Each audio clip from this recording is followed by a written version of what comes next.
All right. So as the team prepares what their roles are going to be like for the night, we're going to pick up here with session 43. The recap. It's still the 19th turning. It's about 1 or 2 p.m. At that period of time. And last we left off, the party had discovered several interesting pieces of information regarding their past and current struggles. A little bit. After making a bit of a game plan to decide who to talk to and in what order, the party left the Guildhouse 5 and the Stout Arm Expedition to visit Nestor's Nightsteam Company as the first stop.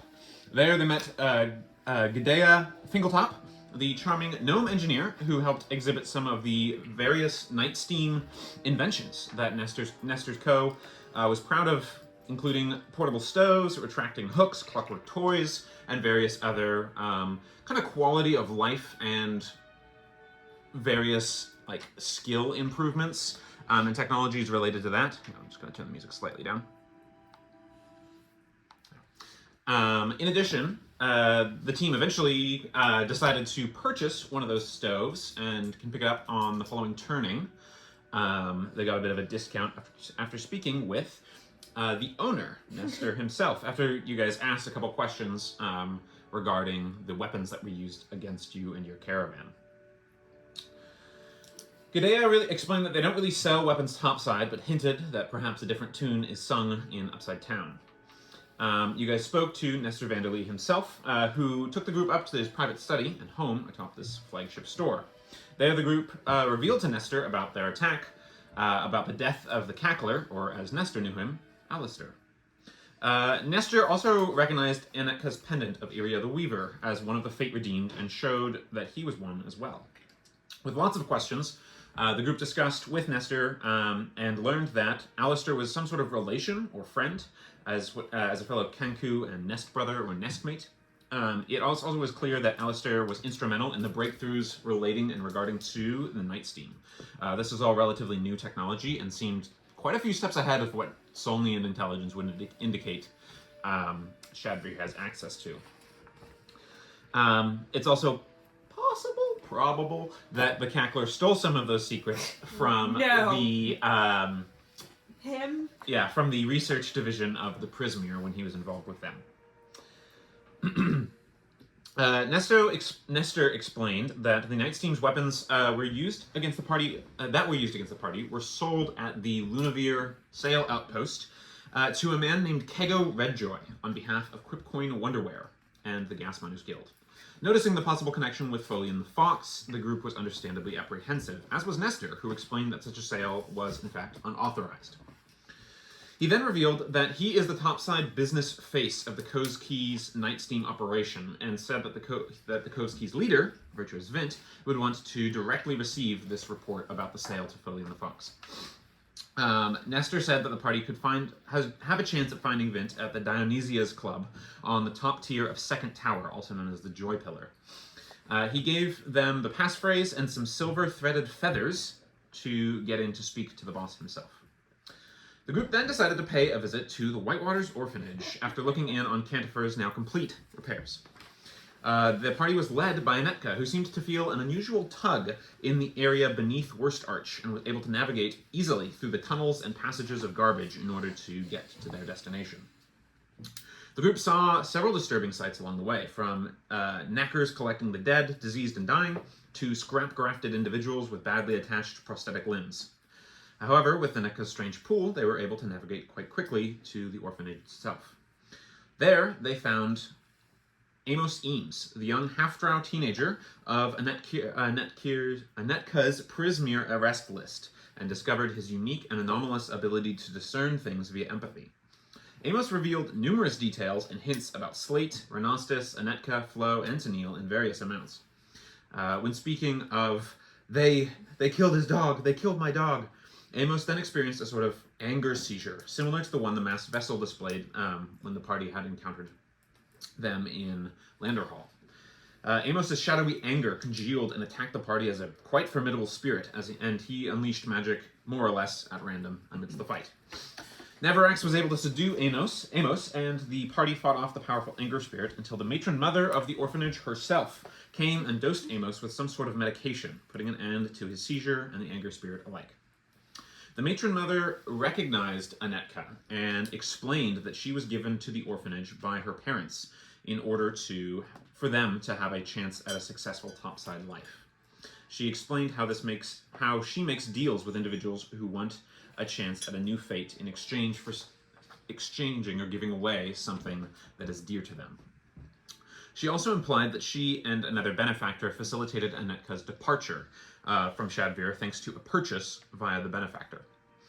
While they were speaking, a group of individuals bearing some physical resemblance to the matron mother, similar skin tones of sort of a rusty, ruddy color plus sort of a bluish-green mixture along their skin, sort of tapered and pointed ears. They brought in some sort of captive and were told to send it topside and make the exchange yourselves by an irritated matron mother. Pardoning the interruption, the matron mother hinted at the powerful nature of her and her sisters, including perhaps the being that Tennille had attracted the attention of, explaining that they're each paragons of the arms of Iria, which the group took to mean that they are each 1/3 of a deity. The matron mother then offered a few cryptic hints about the masked vessel and her other sisters, before kindly proposing deals to Flo regarding her missing family, that she said Flo was once in the same location as. Tempted, but turning her down, Flo departed with the rest of the group, who were all rather eager to put the orphanage and the matron mother behind them, despite the matron mother's insistence that they will one day be back. Now, shaken, the party must decide how next to proceed as they navigate and uncover the tangled web of interests on both sides of the stairs of Shadvir, while in search of the lumens, the missing lumen technology, and, let us not forget, the missing faint agents on behalf of Pulesa Fane. We return as they now find themselves in the labyrinth of Trashtown, with the orphanage at their back, beneath Worst Arch, and now lacking a sure and safe navigating pathway to their exit. What is everyone doing? Give myself vigilant blessing, seeing that we are all in shambles. Yeah, how's the party looking health-wise and stuff like that? Dragon Boy wasn't looking great, right? Limping. Because below half. And is shaking like a leaf. Slaterina's dying. Okay. I'm gonna have Renastius burn a 2nd level spell slot here. And he will go ahead and do a first level spell slot, excuse me, and do a healing word here because he gets to add like +10 to his healing. So on Navarax, I rolled a 2 and you get 12 health back, which is nice and balanced. Stats. Very, very nice life player stats there. Yeah. I was like, oh, well, you look a little rough. I'll fix you some nice meal later, but I know how you like the seafood, but I'll for now just top you up with this. And he kind of hands a concoction over or uncorks a concoction and sort of breathes, and the mist from it just like wafts up. It's a krilly scent. It smells like krill. Oh yes. Well, thank you for noticing. I've been trying some new mixtures, and I've found quite a lot of efficacy in krill. It's truly a magnificent creature to be using in such efforts. How are you doing, Anika?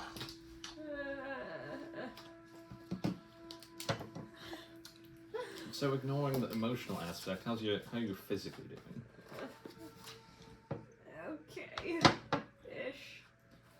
Maybe before we head into the We need to get out of Trashtown first. right, yeah. Before we head into the club, maybe we take a breather? Do you guys want to remember? We're not really doing short rests, so do you guys want to use some hit dice and healers kits to heal up? We might want to do that. I assume now wasn't a good time. Once we're out of Trashtown. Yeah. It takes about an in-game minute to do. Yeah, it's only taking not a an minute, hour. and we're still outside the orphanage. I think that might be the best. At least do 1 or 2 uses for some people. Navarax is looming behind Anika. Yeah, okay, you want to keep your hands Very, very tall, and is just like a shadow behind her. Like, You want pokes her in the back. to keep your hands busy? Use anything? Do you think you're okay enough to and he like pulls out some healing kits and it's like, I think you're better at this than I am. and she'll kind of. It's a little more violent than you're used to it being, but she'll take your healer's kit, pull out some wool roving, and start packing the wounds. I think that 3 hit dice. Yeah, each charge, if you're proficient, it would be you can use a number of kit charges equal to her proficiency bonus, which would be 3. So go ahead and roll. Sorry, how does that work? Because she's proficient in medicine, you Right. get a more efficient rate. Rather than a 1 charge equals 1 dice situation, 1 charge equals 3 dice in case because it's her proficiency bonus. Yeah. So you could use two charges and You're use all. really good at this. You can use all of your dice if you want to. So I'll just use 3. That's so fighter is 10. Yep. So it would be 3d10 and add your con for each one. Oh, nice. So having a good con is that good? So that's Among many other reasons. Yeah. What are you doing there, Flo? Um, How's Flo looking, by the way? And feeling. she's feeling all right. She's Yeah? up on the rooftops. Click, click, click. so So she's seeing Anika do her thing, and she's gonna actually kind of go around the corner and do her own because emotions. She doesn't know how to process her own. So I'm gonna use a healer's kit and Okay. do 1 hit dice.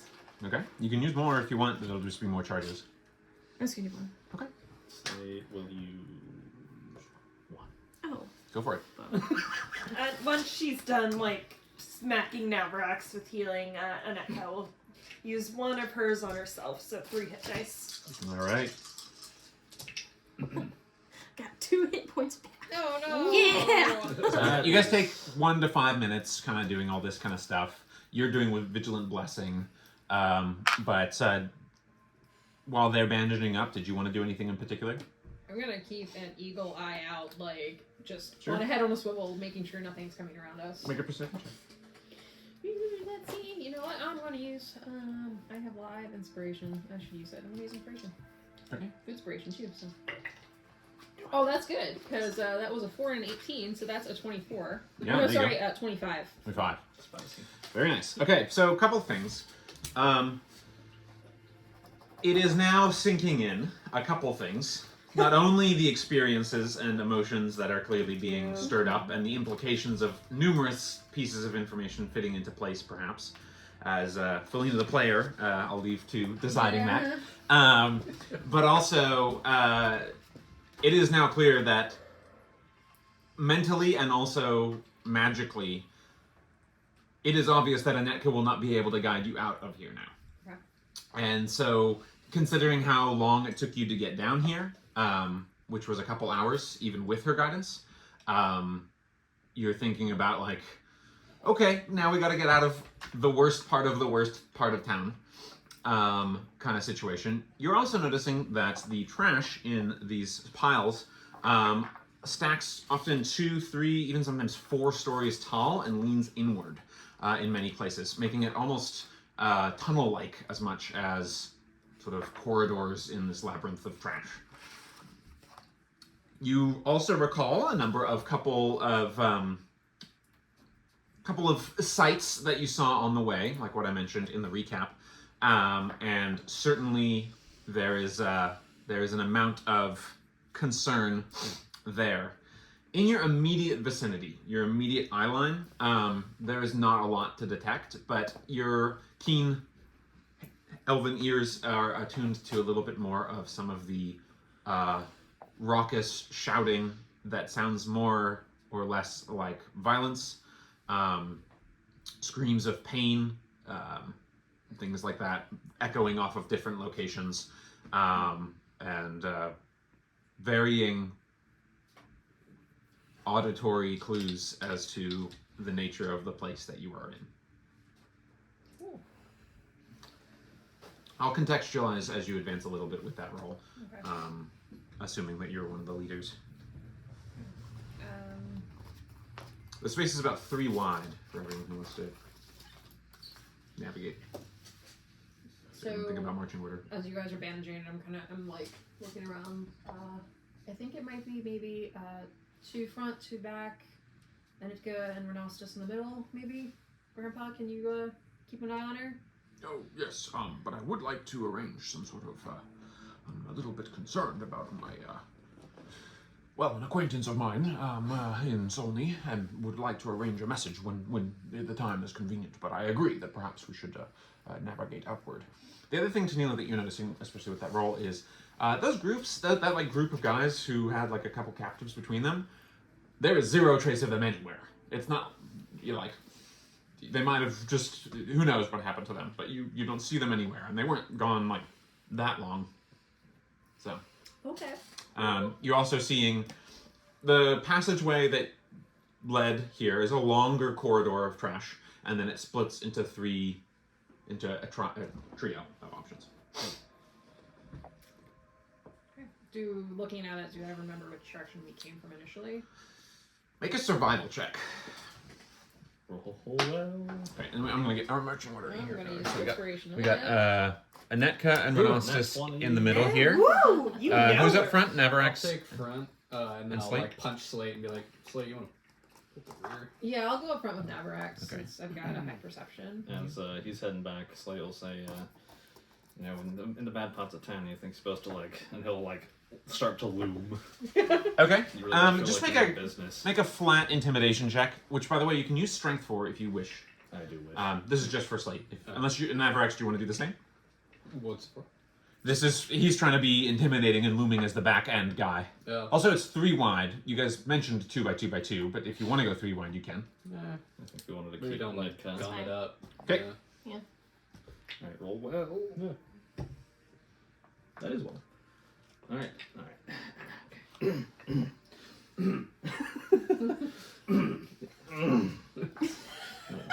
We'll get there. I'm sorry, I'm not used to making these rolls. That's 25. 25. All right. Solid. Who's next to Flo?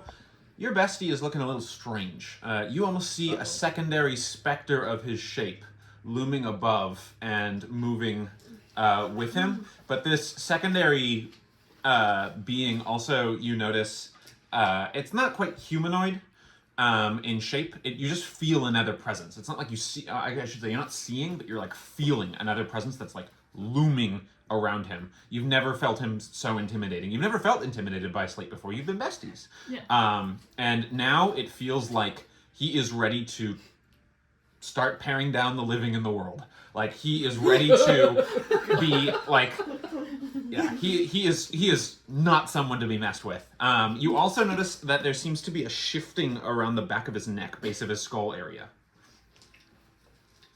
I'm just gonna look over and be like,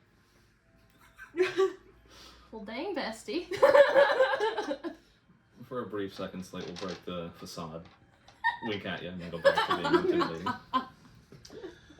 Anika's just kind of leaning on Renostis, and then at some point she kind of half maniacally giggles and leans and whispers into his ear. The key could be given quite the lock when the next it hears the rap and tap, and does not explain any of that. I think she's trying to communicate, but she's babbling a little bit. I might have to look into. I might have a concoction for that. And he pulls out a couple vials, but puts them back. What was your survival check? Natural 20 for 24. All right, very nice. Nice. Okay, so you do remember it was the rightmost passage that you guys traversed in this section. It's starting to look a little samey over time, but you go for a little while, and you pass by. I'll just contextualize again with your good perception as well. You do pass by what look like a few. You give a wide berth to another passageway. As it goes, you take this sort of like rightmost passageway on your from your facing, and then it branches yet again. And you remember, stick to the right. That was the way to go. But on the left, you see what look like 4 individuals with a very grayish pallor to their skin, very thin, gaunt, emaciated. And you see one of them is just sort of like, I don't even feel it anymore. And another one is sort of like, ooh. And you see pinkish, gold-flecked material splatter onto the floor and begin eating chips into the garbage and stuff. Yeah, you know all too well how Okay. that And not like acid, or like acid as in. that might experience what that might indicate. You also see Actually, I as do you agree go. with it. You're the What looks like just a little bit further down, it looks like a pretty bloody mugging happening. You gather what look like a couple individuals. They have a sort of organized gang look to them, and they one's a very large half-orc woman, and the other is a kind of seedy-looking human man. Both of them with like maybe brass knuckles or something similar, and they are beating the ever-loving snot out of a kind of middle-aged woman with a prosthetic leg. This is a little bit farther past the individuals who are wobbling and wavering. As much as I want to stop, that sounds like a bad idea. So just keep on going. All right, so you guys go on for a while. Your good roll with a nat 20 and the high perception and stuff guides you for a good distance. You get a good distance for a while. And you come to another spot, this time just a Y fork, 2 options. And you're not quite sure. You need to re-examine the scene a little bit more. Okay. One seems to spiral a little bit more towards... they both seem to spiral away. It's not like they're just like, it's like big shift. Where they're branching out and further branching out into other paths. And this is getting to the point where it's a little bit harder to know exactly which way to go. And with your higher perception, you do notice, as you did on the way in, some of you, there are occasional eyes, sometimes 2, sometimes 1, sometimes 12 or 13, appearing in small spots in the cracks and crevices from within the trash spaces. Just behind you guys, to maybe 300 feet behind you and to your guys' left, is an area of what look like carved hovels, kind of not quite dug into the ground, but like burrowed into part of the trash and down below, like a den.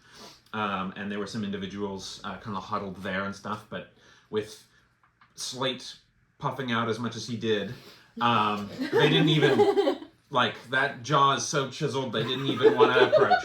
Okay. Bold and brash. And so you're kind of at this stage and noticing all the different things mixed in with the trash. There's some bones occasionally in the trash as well. Things like that. The individuals in the hovels and stuff smelled exceptionally rank, and you guys gave them wide berth, judging by the brown lumpiness of their hovels and stuff. They might be part of the Wheel of Filth sort of situation there, just as a glance. But maybe I imagine that Clean Tennille would be vigilantly aware of those kinds of situations and might be immediately expecting that elsewhere. But while you guys are deliberating a little bit, there's definitely like an ominous feeling of being watched a little bit. Couple figures not too far away, like eyeing you guys from the hovels and passing back and forth, going about their wobbly business. So what is everyone doing here in this moment? Do it. Neil, do you want to try and remember which way we went? Yeah, do I feel like if I got a higher perspective, I could get a better feel for which direction to go? Or is it like too close in above us? Possibly. There is an opening. Certain sections are almost entirely closed in, while others are open enough. Mm-hmm. Kind of like that spring you guys found in the crisscrossing like rock hanks. Yeah. There is some space. But, so you could do that. Certainly that might draw some attention. Yeah, that was my thought. But yes, the short answer is yes. You're sure that the advantage would be able to provide you a few other opportunities for discerning these various breaking points and stuff like that. What's everyone else doing? Not to put it all on Neil. And does Slate remember which way we came? Make an intelligence check. feeling watched, can I look around? Sure. Even though I know I can't see as well. Yeah, so you're at perception -5. Yeah. Okay. 6. Get wrecked. Yeah. 7. 7? Oh, You do no. not recall. Well, you just kind of notice. I mean, I know it's not going to do super much with people directly watching us, but I'm going to cast Pass Without a Trace to just kind of, when we do move out of sight, make the shadows maybe cling to us a little bit better when we do pass out of sight. Okay. So that's if you are making stealth checks, it's at +10. Yeah. But it doesn't increase any like passive. Yeah. So like Effects. once we like maybe start underway, we can try to. Yeah, Yeah, that will that slow wasn't- you down a bit if you do to move stealthily. I should point out. Yeah. I'm assuming you were traveling at normal pace otherwise. Yeah. So it's up for the next hour. So if we feel like we need it, we have it.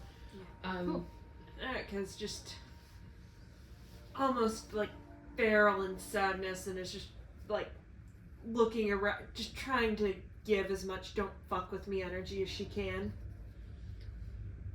Okay. While you guys are debating, you hear, "Psst, hey, hey, yeah, hey, hey, yeah, in here." And you just see a hand stick out from the trash. He's like, "Hey, psst, hey." Can I turn my intimidation up on that hand? Oh, look, I don't want any trouble. I don't want any trouble.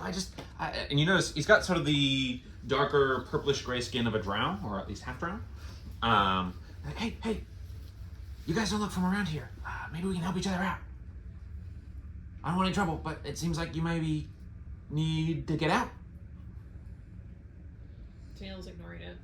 Knows better. He kind of like, he's like, oh, and he kind of like trips into the space.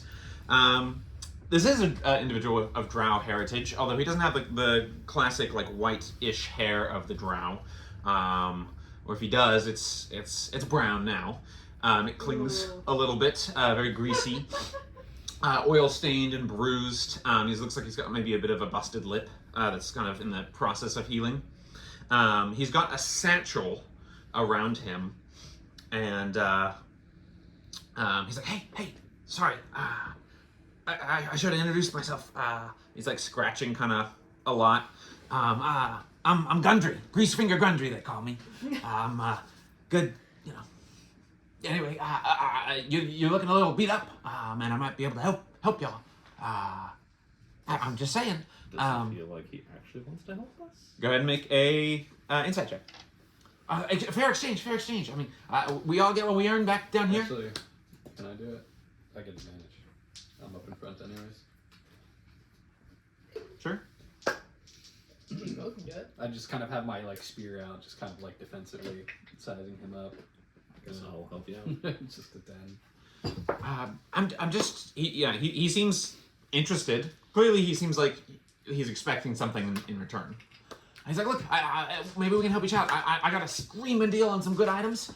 Maybe in exchange for some guidance out, maybe we can like help you. Because you know, with all your armors and whatnots, you might be attracting some kind of weird attention. Like you? Well, excuse me. I'm trying to help y'all. I mean, unsavory attention that could be harmful. You know, this is Bright Stars territory, things like that. You know, and just friendly, some desperate folks who might want to, you know, kill you and sell you off your armor. And I'm a pretty harmless dude. Like I clearly can't take Big Boy over here, and he's like gesturing to Slate, or any of you really. I just, you know, maybe we can help each other out. I'm trying to. What is it you want? I mean, it'd be nice to be paid. I can, you know, if we work together to get out of Worstarch area, maybe we can get on out, and in exchange I can sell a few merchandising options if you want to. But you know, I got you know, some stuff might have fallen off a cart, and I was happy to be nearby. And you know, great deal. You yourselves have the look of, you know, bold people of action, and you look a little roughed up. These might help out. And he kind of jingles. He looks like he's got he pulls out 2 healing potions, one of larger size and one of like normal size. He's sort of like, shh. Just saying. We don't have to do the deal now. I'm just saying if you want help to get out. Navarax just steps forward with his spear out and says, well, then what is your price for just directions out? Well, if I could come with you, that'd be great. And if you'd be at least kind enough to consider purchase half-price potions. I'm just saying, that'd be nice. Your boy could use some money. And if you all have the look of some folk who could have money or trade. You know, we do favors, we do trades. I know how to get some people to sell and buy, so we can arrange something that works, right? I appreciate the cracked out energy you got going. That kind of leans into Neil. Haven't we run this scam before? Yeah, I think we It's not a scam. It's not a scam. It's not a scam. Look, It's a marketing opportunity. It's a market. Capitalism. hands to the heavens. It's not a scam. Hands to the heavens. Trying my best to ignore him and looking at the paths before us. Can I try to remember which way we came? I'm trying to do this without him. Sure. Go ahead and make a intelligence check. Oh boy, He's smarter than Slate. I have the potential to go. I am smarter than Slate. It's a 12. It's a 12. You're not sure. The right smells less bad, so that appeals to Tennille. And the right has been the way that you've been going for a little bit, but it seems very bendy. And you don't like how limited the line of sight looks like it's going to be as you go through like a crisscross of switchback type patterns. Okay. What about you? You look like you could handle yourself with some monies and with some swords. So like potions? How about this deal? Kick it out? How about this deal? You guide us out safely with no interruptions, Uh-huh. and then we'll pay you. That's great. much That's do what you I want? thought too. What is your price? Oh, just that you'd consider buying some of my merchandise. We will consider it, but we will make no promises. Okay. Could we also just pay you and not take your merchandise if we don't want your merchandise? We can negotiate. I mean, yeah, but don't Healy potions half price. And I look at Renastus would you trust some random person's healing potions, Renastus? Well, I mean, you trust mine, but I'd have to get a closer look to be able to inspect their efficacy. These are new. They're trying some new like pain resistant effect. But check them out if you need to. We can do a deal now, and I'll just leave. That's fine too. If I get the coin, then I can probably find my way out of here safely. So wait, you can find your way out, and that. No. I would like some friends to help me out. Oh, so you want muscle? And Do you your actually wonderful know how to get minds. Yes, I do. I do know the way out. Absolutely, definitely know the way out. But it's not exactly safe, And so, like, if I had some coin in my pocket, if we did the deal now, I can leave you alone. You can go do our business. We don't need to get swords involved. It's all good. I'll be able to hire someone else who will take me out. It's fine. But yeah. Does it get to keep his hands to you? Savvy? It's like we'll begin to pull out thieves' tools. Go ahead and make an intimidation check. And I'll contextualize with your previous one too. I'm expecting not as good as the last one, but come on, Can I Pickles. pull out my gun to help? Nope. You want to intimidate as well? Yeah. Okay, so what do you say? Or do? You just pull out your gun? Here's the deal. You're gonna help us get out of here. And if you do so safely, without leading us into a trap, then perhaps we'll pay you. Okay. That is our deal. I offered that too. I was just giving you another option, which is that you can just buy my stuff, and then I'll leave you alone. And if you buy my stuff, and you get the potions, that's just a good deal. And that might help. I would at least be able to give you some verbal suggestions as well. Navarax leans down to Tennille. Someone very interested in getting rid of their merchandise. Maybe they stole it from someone. 100%. But I saw something that I'm gonna look around at all of you. I saw some rather pink fluids do not drink or touch anything in this space. Yeah. And I'm looking at like Flo and Slade are doing their intimidation thing, and it's like, pay you right now, tell us which way to go, and you leave us alone. Okay. 50 gold. Huh. Huh. Huh. No. Okay. Good luck. Don't come crying to me. I'm just saying, like, you can at least consider. He kind of holds the potions. It looks like a potion of greater healing. Just saying. Also 50 gold. Very good deal. 1/3 the price. Your boy just needs some money. 50 gold. Healing potions. If you did this wrong, we could just kill him. I mean, that is an option. But look, for your guys' inspection, if you want, like I said, there is some like, but it's top, it's topside stuff. It's not like, you know, it's legit. Danielle, you have the most experience in this kind of crap. Don't buy his crap. I'm just. This only idiots fall for this. I'm gonna get him to give us the information. Let's go. We're wasting time. I'm gonna like, I think it's the right. Does anyone have any other better Oh no! Don't want to go right. That's a bad idea. Not listening to Grease Monkey over here. Any other? It's grease fingers. Gundry grease fingers. Yeah. I have cartographer's tools. Would it say like maybe I have a compass or something that might be able to help with direction? I have navigator's tools. That's more like ship I know. charts and maps and stuff like that for that one. I'll say go ahead and make a survival check, Navarax, and you can add your proficiency bonus if you're proficient with the tools, but not like you get proficiency bonus no matter what. If you're already proficient in survival, roll with that. But if you're not proficient in survival, you can at least get the tool bonus. Does that make sense? Right. So my fire rune gives me my proficiency bonus is doubled for any ability check I make that uses my proficiency with the tool. How would that work out? So yeah, you'd get double proficiency. And I am proficient with cartographer's tools. Are you proficient with survival? No. Okay, so then your proficiency bonus is +3. Okay. You get +6 because it's this fire rune Okay. ability. So roll and add 6. So I'm gonna use my inspiration. All right. 25. 25. You are certain it is the left path. All right. It's kind of like looking at his compass and like looking around. It's like, so, you know, I'm pretty sure I'm going left.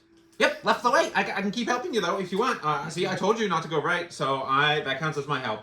Navarax just starts walking back. I'm coming with. No. All right, great, good deal. And he kind of like struts behind.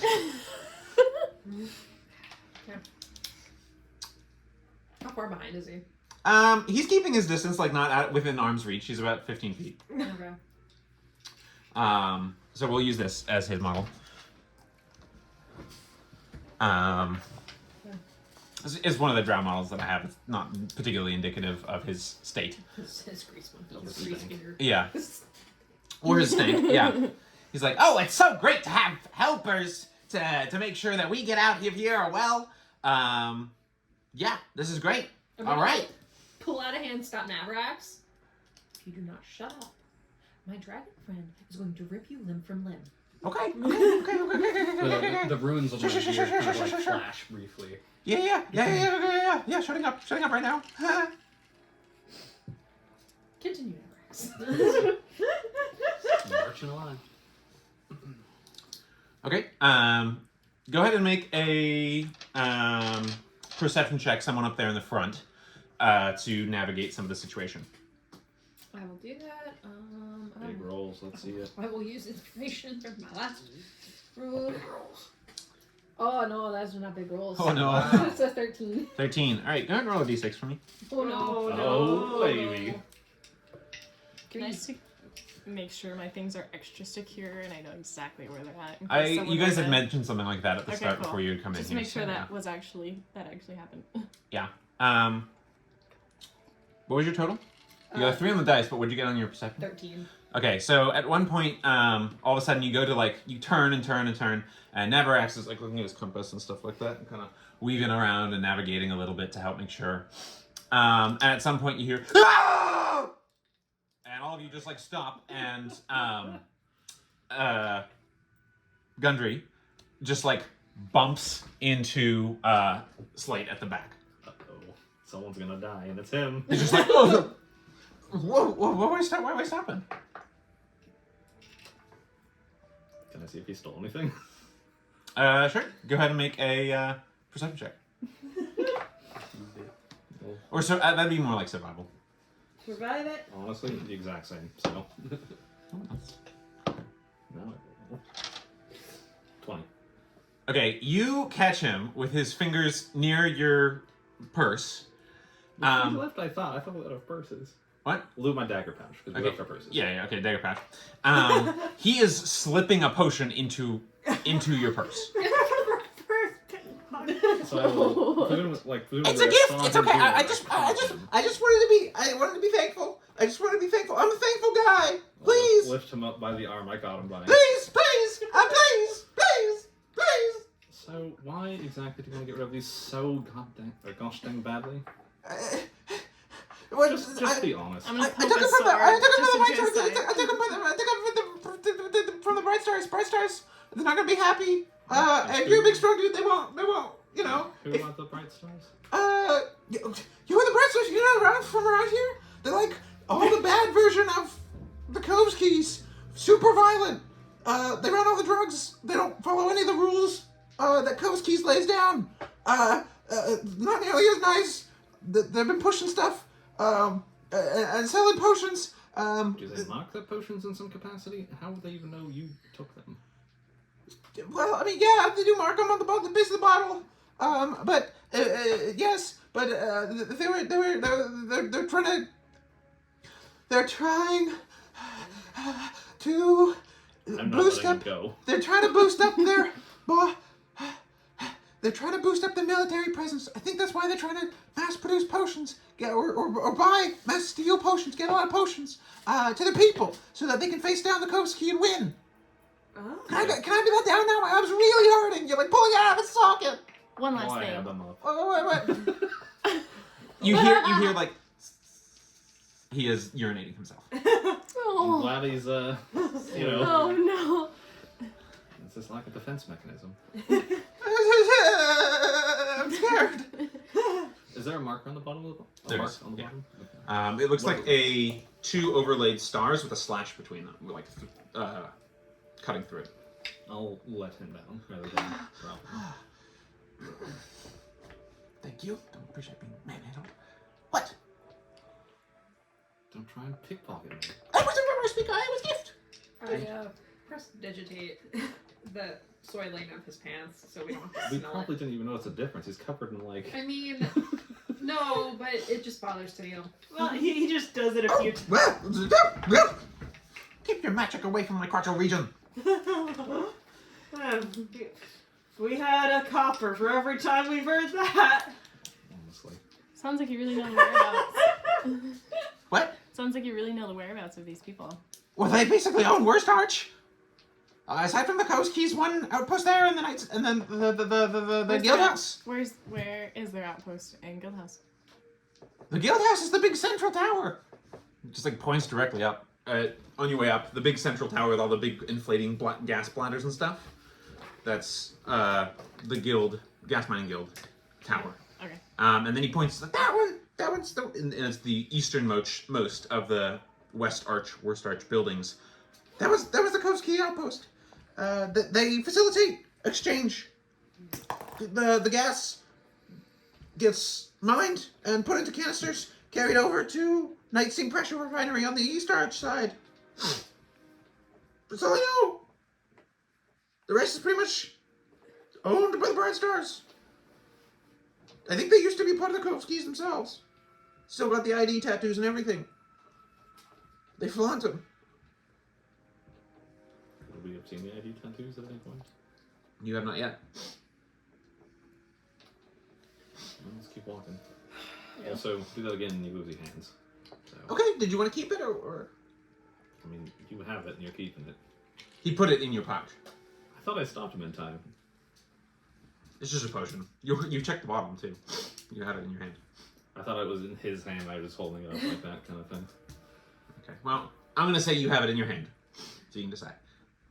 Rossis, you want to check this one over? Look, if you just want to leave me alone, it's fine. He's like, oh yes, I can, but I'm thinking that I might. I don't know if he has detect magic or like identify. He has Furbolg Yeah, detect he magic. is. Yeah. Furbolg once a day, detect magic. All right, he does his Furbolg once a day detect magic, and yes, this does seem to be containing the same sorts of properties of magic, at least that are associated with potions of healing. But there is something additional that seems consistent with his references. I can't quite place it, but it does seem either to have some sort of sense of transmutation or enchantment that would possibly help assist with pain reduction, but I'm not sure. If they laced it with like that, what do we call the pink drug? Nectar? Is it nectar? Those guys did say they don't feel anything anymore. Well, yeah, that's what happens when you eat it or drink it, however. It's, Nectar drops. I think we've heard of the nectar. we've heard Out of of drops. character. Yeah. I We've think heard of drops. I think Yeah. we've heard of the nectar trade. Brody mentioned it in a Yeah. letter. So, bad. Was it? I don't. Did we ever get confirmation that the pink tooths were taking nectar? Not confirmation. But we know the pink stuff. We is know bad the news pink bears. stuff. No yeah. pink stuff. I would not trust anything digestible down here. I only trust blue. Blue potions. Nails all over. Yeah. Oh yeah. I can look at this when we're back in the wagon. Let's get back to the wagon. This Anything else is, we can use it as evidence? All right, should we keep going? Bribery. Bribery? no. Well, All right, so you guys continue on. Navarrex guiding the way. More twists and turns. You guys go a good long while. You're hearing the same screams and shouts and certain things shifting. Of different trash piles moving and shifting. And things are grim down here, the sights that you see. At one point, Tennille, up there, you catch what looks like a girl with both of her eyes put out, and she's got screws screwed into the eye sockets. What one though? So you see a few other things that are maybe best left unsaid. And then at one point, Navarrex, you begin to go to what you're pretty sure, garnering based on your roll, is the correct direction, which again is a threefold path, and you're picking the center path. And he's like, Gundry is like, no, I'm not going down that way. Don't go down that way. We're not going down that way. This is not a good idea. Don't go that way.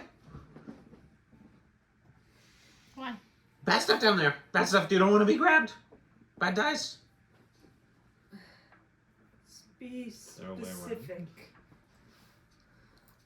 I just know there's some stuff that comes out sometimes here.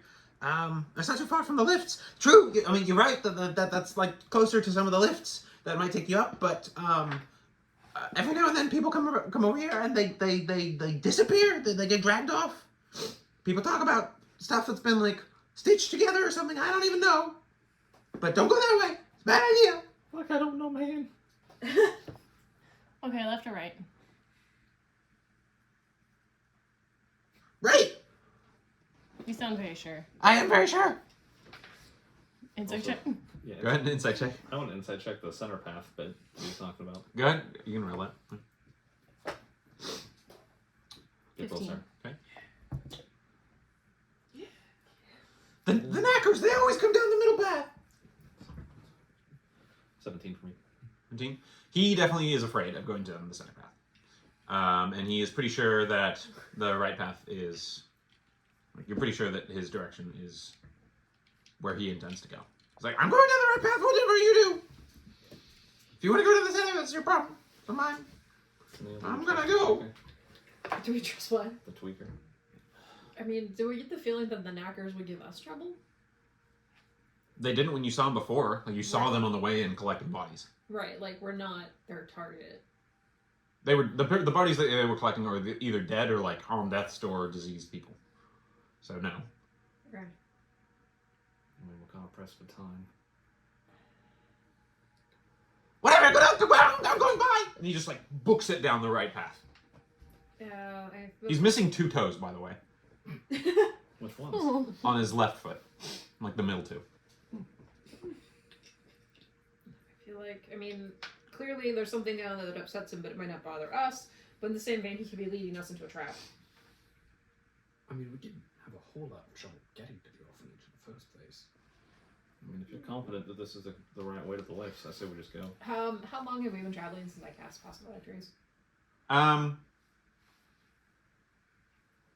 I'll say it's been 50 minutes. I'll be generous. You guys have been Okay. making good time. Okay. It would have been a lot of time, to be fair. Like you guys have gone a good distance. Okay. You do remember, though, that you didn't come in on the lifts. Remember, you came through the gate. That's true, we did come through the gate. Mm.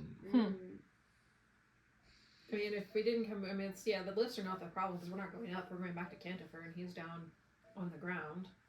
So, Navrax, you're sure this is probably the best route? Well, it's just trying to trace back where we came from. All right. Well, 1, 2, 3, we go left, or right. 4, 5, 6, we go center. 5. Go in center. Yes. Okay. Oh. We'll go in center. I guess something.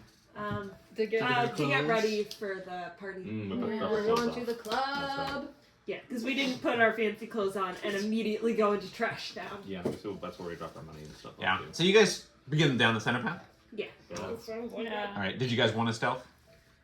Yes, Okay. we'll use my last 10 minutes of Sure. that So phrase. stealth check Yeah, for everyone. stealth. I'll roll for Anastas, plus 10. Definitely. Gonna re-roll with my boots. They should. Me too. I'm a reroll too. That's not All right. bad. Good time. Good time. Everyone's burning their inspiration very No, fast down here. Not very well. Better to use it. Okay. Not great. Renastus with his bonus. I don't know what his dex bonus is, but he got it with the thing. Total 19 Oh, right. Plus 13. with plus 10. Oh, 23. Okay. 24. 30. 13. 19. All right. Navarax, you step into a puddle. It is an orange and yellow puddle. Yeah. Oh. And as you're going along, it's sort of like your toes are not clean. Let's just put it that way. It's kind of thick and viscous too. Oh. Thickest. Yeah, very very syrupy. Steam Surge is kind of his work cut out for him. As you guys are going down, this is a corridor that seems very not easily not a great line of sight here situation. But it's pretty straightforward. It looks like it's a sort of V-ing up ahead, and you're pretty sure, again, that sticking to the right is probably the way to go from here. Excuse me.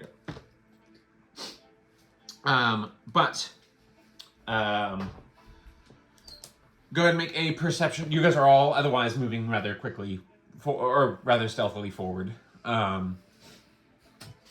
Go ahead and make a perception check there, Neil.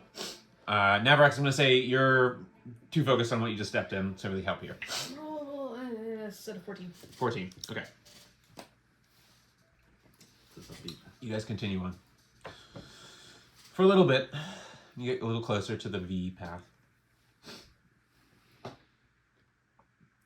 And then you hear, what in the hell's... And you see, we're going to get some scenery going here. As you... Thing you hear before you die. You see a couple individuals up ahead who are running away as they come like beelining down, and you hear a big like crashing sound. I'm trying to paint the like picture of Trashtown. Just get some like actual trash and just. Gonna go with a no on that one. Yeah, to the kitchen. Hey, I took out the trash before everyone came over. Just splash some spaghetti on there. Or some noodles. Some sauce. It's where- a where multi-sensory Navarax is. experience. Yeah, it's a multi-sensory experience. It's a feature. It's a feature. So now's a good time to take a break, I think, while I'm getting set up and stuff, and then we'll pick up with this event as we return. Woo! All right, we are picking up with a environment here in Worst Arch where the party is navigating and has heard some screams and shouts and a "What in the hell's as individuals are fleeing away. These three individuals are fleeing here, and they are flanked by. Oops, excuse me. They are flanked by two individuals who seem to be clothed similarly. These three individuals, they seem kind of rougher figures here. The three normal individuals here, more or less. They are all scrap grafted, as is the term down here, where they have a something. Part of prosthesis of some kind. Most commonly, these guys seem to have like weapon hook arm type, blade arm type situations as part of their prostheses, whatever. Prostheses. And the other two appear to be similar fashioned, except twisted and changed now, hunched and moved in a weird way. And you notice a similarity from a long time ago. Individuals with long black fingernails and dripping shadows dripping from their eyes and splashing. These individuals seem to be hell-bent on, these creatures seem to be hell-bent on chasing down what look to be maybe their former comrade type individuals. And I need a few more pieces over here. But are clearly now into this sort of shadowy, twisty, nauseating, streaking pattern that's around their body, but mostly around their eyes, and is dripping away from this. By the way, this is just like dead-ended. He ran off, and this goes like this. Okay, so. As you guys are, they're like like grabbing at the ground and like trying to get their feet and stuff like that. As this is happening, we're gonna have you guys go ahead and roll initiative. Initiative. Maybe we should run. Right into him and kill him? I agree. Alrighty. Well, I'm not making that decision. Neither is Tennille. Actually, I might. We'll find out. Yeah. 25 to 20? Nope. 20 to 15? Nope. Alright. Alright, Renostus is at 16. Go, Grandpa, go! With his -1 dex. Oh, does he have -1? Okay, then he's at 13. Still the I thought he had high. +2 for some reason. Alright. 15 to 10? 11. 10. Tennille with 11. Navarax with 10. 10 to 5? 8.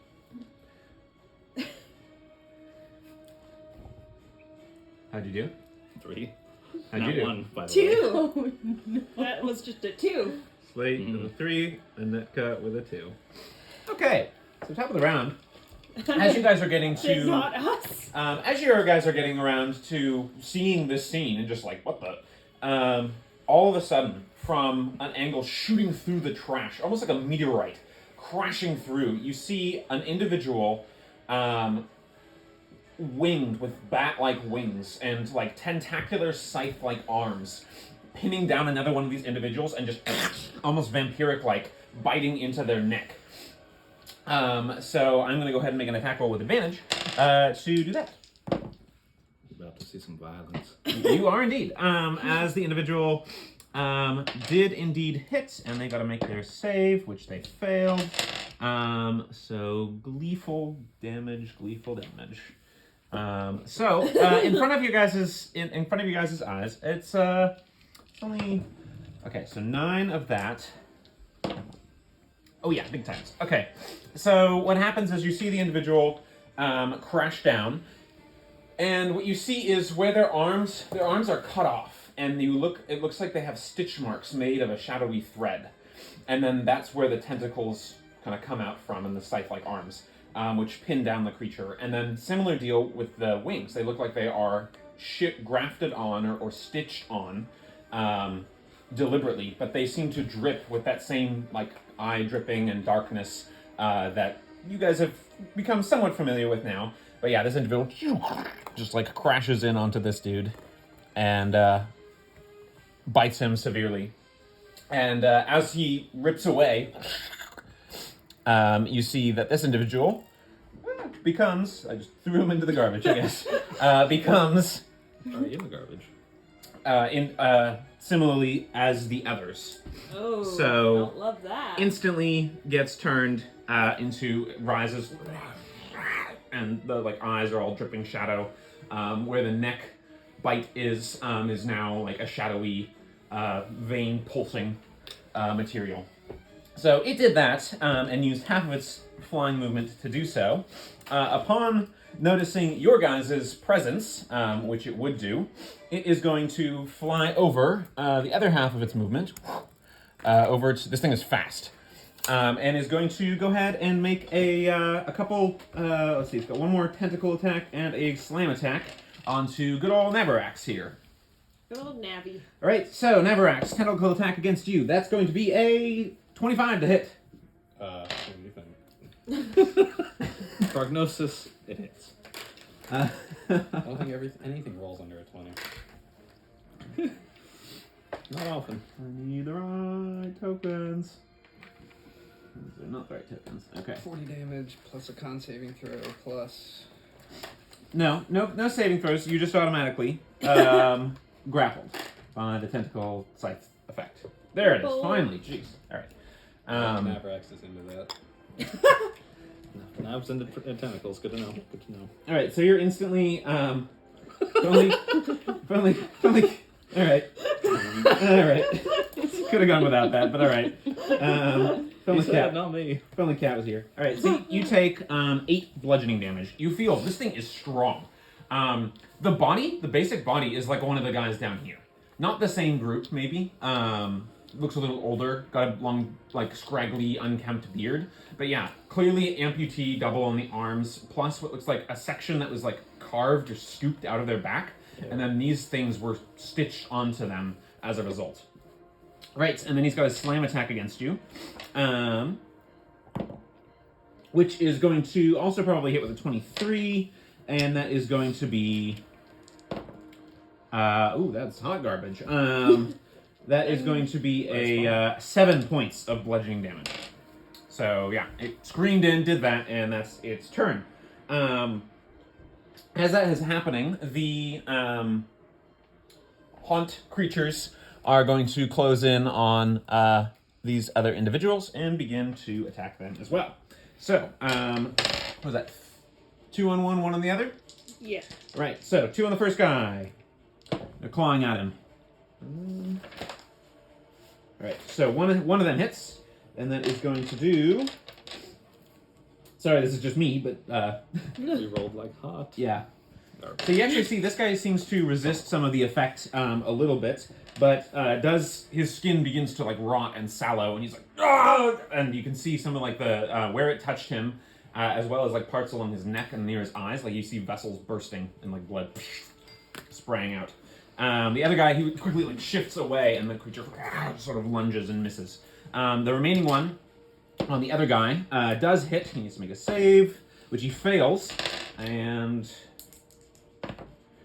All right, so this time it hits, and this guy, he seems to almost like wither and begin to like shrink inward, and he's not screaming so much as just like, and begins to shrink down. He is still standing, but that is what is happening with them. So they're clearly like mobbing their buddies. All right, Renostis is up first with Tennille on deck. Wow, the highest was a 13. Okay, Renostis is sort of like, oh, shit. That does sound about right. Channeling cat. And he is going to move into position over here, and he is going to, what will I have him do? He is going to do... His best. his best. I'm going to have him cast Tasha's Tasha's Caustic Brew. It really is just me playing this battle. First, like, everybody here. Alright, so he shoots a line of acid out of his potion bottle. He's moved into position so that he's just getting the bad guy and not Navarax. It's only 5 feet wide, 30-foot line, so... And you see, like, a caustic, pinkish krill juice just splatter forward. We're all in on the krill here. It's got to make a dex save, the creature. He's a krill artificer. Wow, I rolled a natural 19. So unfortunately, the creature dodges the acid effect entirely. So sort of sinuously switches and like twists, almost dislocating. You hear a crack as it switches its elbow, and it just sort of like flaps away, and the thing misses. All right, elsewise, he's going to command the bee who's going to be up here, and is going to shoot his little butt stinger at the dude. Ooh, that is not going to hit. So you see the stinger as it shoots forward, and the creature, it strikes the creature, but it just sort of it wasn't a telling blow, and doesn't seem to be as bothered by it. So that's it for Renoscus's turn. He's like, double shot. Tennille, you're up with Navarax on deck, flow to follow. All right, players, they get a chance. Are we running or are we not running? And I'm gonna kind of scooch behind Nav here. Sorry, Nav. Okay, that is going to provoke an attack of opportunity. Is it? Okay. Because I'm in range with it? Mhm. Well, shit. What? That's what I said. Spirit Guardians. Okay. Guardians. Do you have the minis? Can you play some out? Oh, I do. They're in my bag.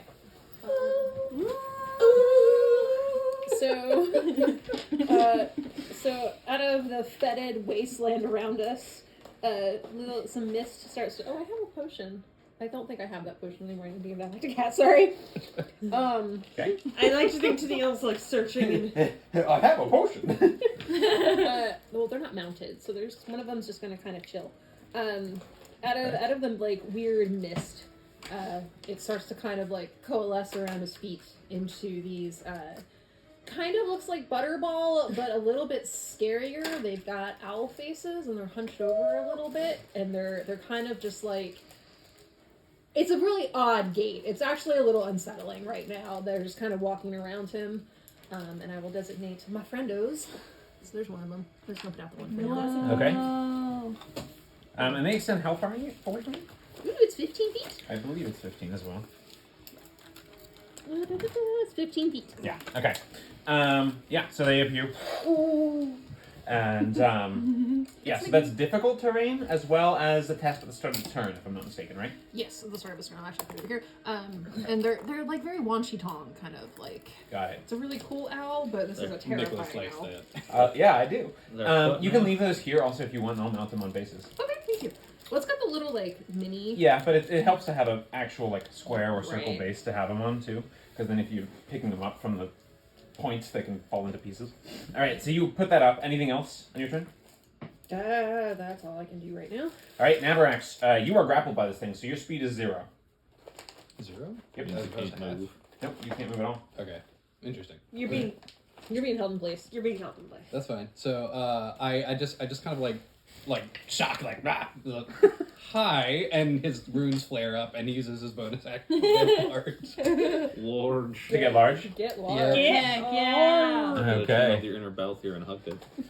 It's my defense mechanism is like I blow up like a pufferfish. All right, so as you get large, you see, so you clip part of the trash, and it just sort of as you explode upward in size. But you see and you feel this is like a slithering, cold tentacle that's grabbing and boring into you, and it feels like it's almost, I guess the best way I could say is like it's bristled or nettled along the inside edge with some kind of effect that's digging into you, and you feel it writhe and grow with you and wrap around you, continuing to maintain its grapple. You also, at the start of your turn, take damage for Naturally. being grappled. This not, is going to be actually. 10 points of necrotic damage. Ooh, boy. You Get were getting- necrotic. You say hello, and it's like, it can talk, and you hear at the same time like nothing left. Nothing left. Both those voices are from this thing? Fun. Brutal. Slate knows how that goes. All right, so what's Navarax doing? Actually, what is that? It's a pile of trash in the center of the It's space. just there. Yep. Okay. So Just Flavor Flav. Don't taste the trash. Big clock on it. as we exchange words, I just like taking a deep breath, and I'm gonna use my breath weapon on it. Okay, which kind? My cold. Cold. Okay. Saving throw is con or dex? Dex 15. I got exactly a 15. Oh. Rolling well on this thing saves. 5 points of damage. Okay, so you beam of ice comes forth from your jaws, springing forward. It's the cleanest thing around here. Your breath. Minty. Yeah. But this thing, the ice like bores into it, but doesn't seem to do a lot of telling effect. It does damage it, but not very effectively. Okay. So rounded down would be 2. While I am Well, grappling, you're on deck, by the way. can I still use a two-hander weapon, or is like You can. an You can. Okay. Yeah. It's grappling you around like your torso and like shoulder region, so you can still like.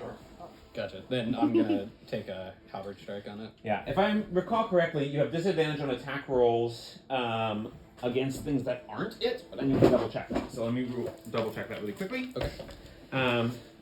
Just to make sure.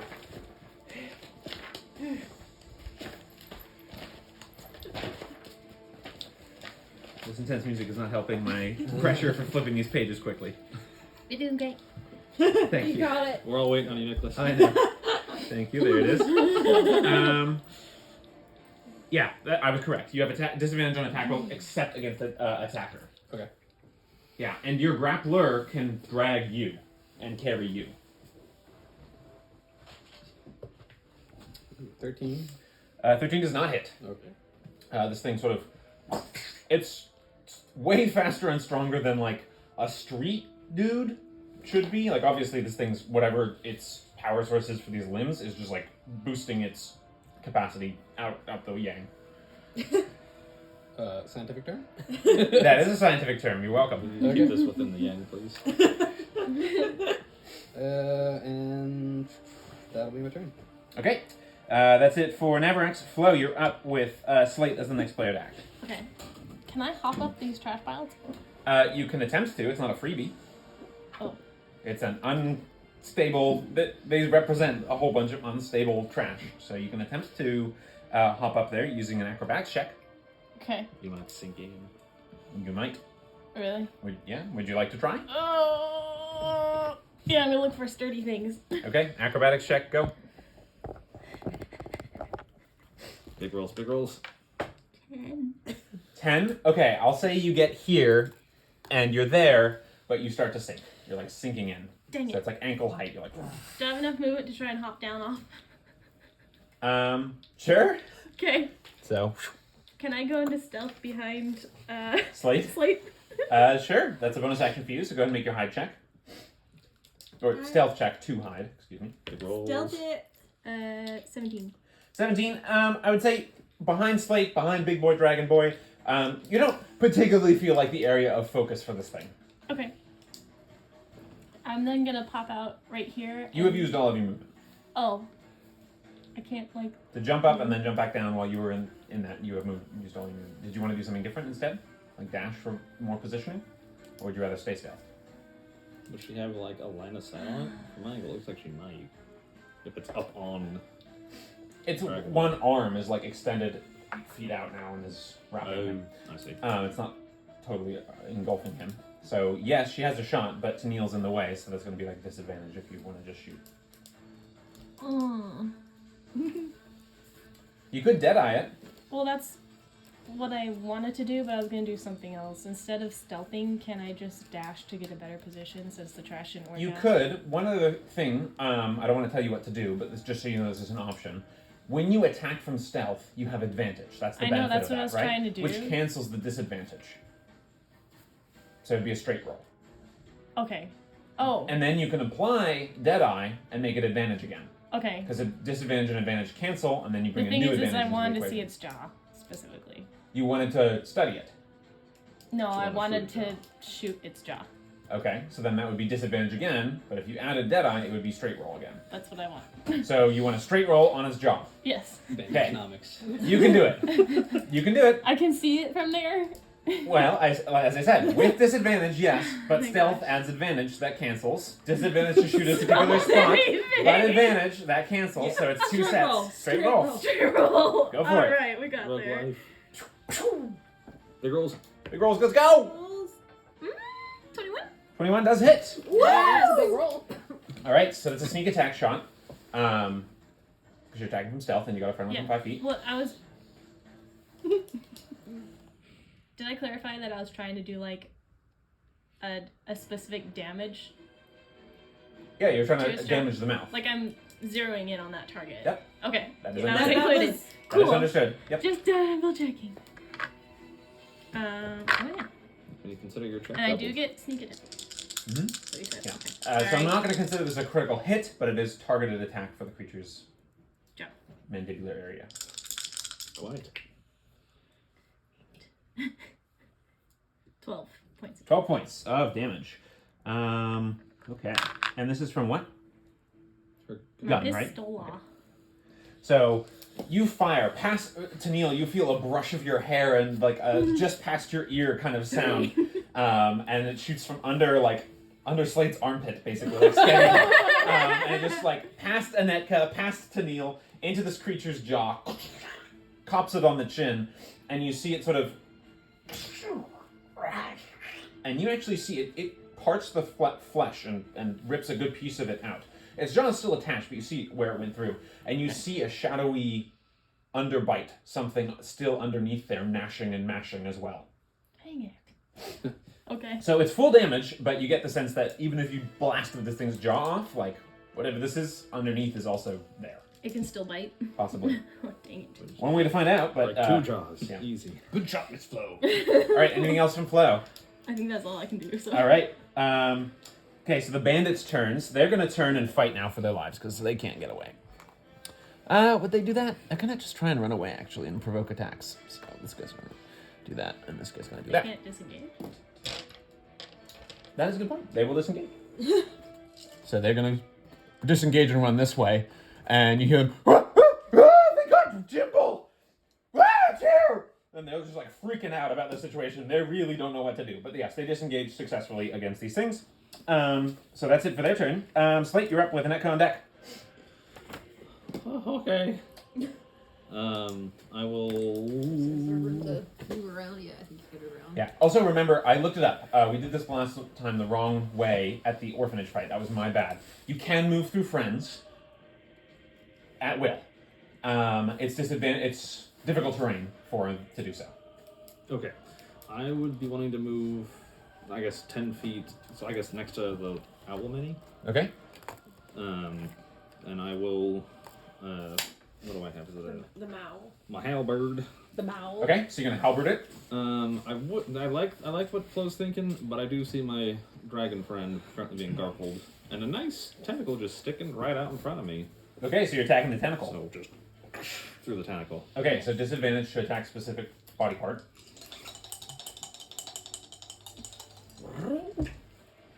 Nope. That will be 12. 12, unfortunately not. You do strike, it'd be hard to miss it entirely. But it sort of like squelches inward, almost like it's a rubbery material, and then pulls away. Unfortunately not a telling blow. Okay. Seeing the evident resiliency of this, I'm just going to attack him then. Okay, go for it. So it's a straight roll. 19. 19 hits. No damage. Good. Kill him. I doubt. Well, that was an excellent roll. Did you roll 2d6? Hubbard's d10. I know you're used to thieves' tools, that's why I mentioned it. Thank you. I totally did, which is a shame because I rolled a 5 and a 6. Oh, ew. It's okay, you'll get an 11 on this, I'm sure. Yeah, on a D10. Thank you. I would buy. Yeah. So that will be 9 points of slashing damage. 9. It feels like you're not you just feel like your physical weapon does not feel like it's doing as much as it should, so that's going to be rounded down as well. 4. Okay. Good. Make sure you count your counter, and that's it for your turn, I'm assuming. I do not think I have any other options, so we will end it there. All right, Anetka's up, then top of the round. Okay. Cool. So Anika, in this whole Try not to be disruptive, I'm sorry. It ended up being okay.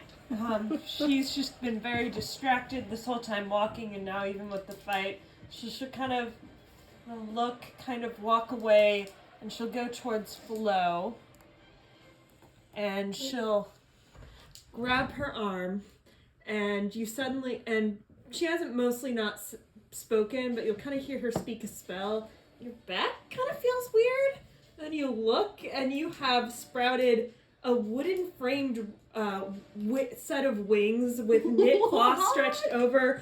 You have a flying speed of 60 feet now. Oh my god! Oh my gosh, I love it. Yes. Okay, so we'll put magic effect on Flo here.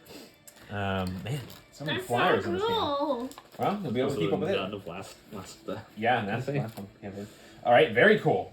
Super, super cool. All right, I'll give you inspiration for the description. I like it. That's a cool new spell description. Okay, so that's it for your turn, though. Yeah. Yeah. Okay, so its turn. Start of its turn. Couple things happen. What wounds you have seen it suffer? Oh no. The shadows like heck appear all of a sudden and like stitch them closed. So Love It needs to that. make a wisdom save. and it needs to make a wisdom save. What's your DC? 15. That's a fail. The 6. It's going to take. Oh, are you kidding me? Oh. I rolled 3 ones. Wow. It's 3. I thought it was 2. Wow. It's 3d8, and I rolled 3 ones. Takes 3 radiant damage. Okay.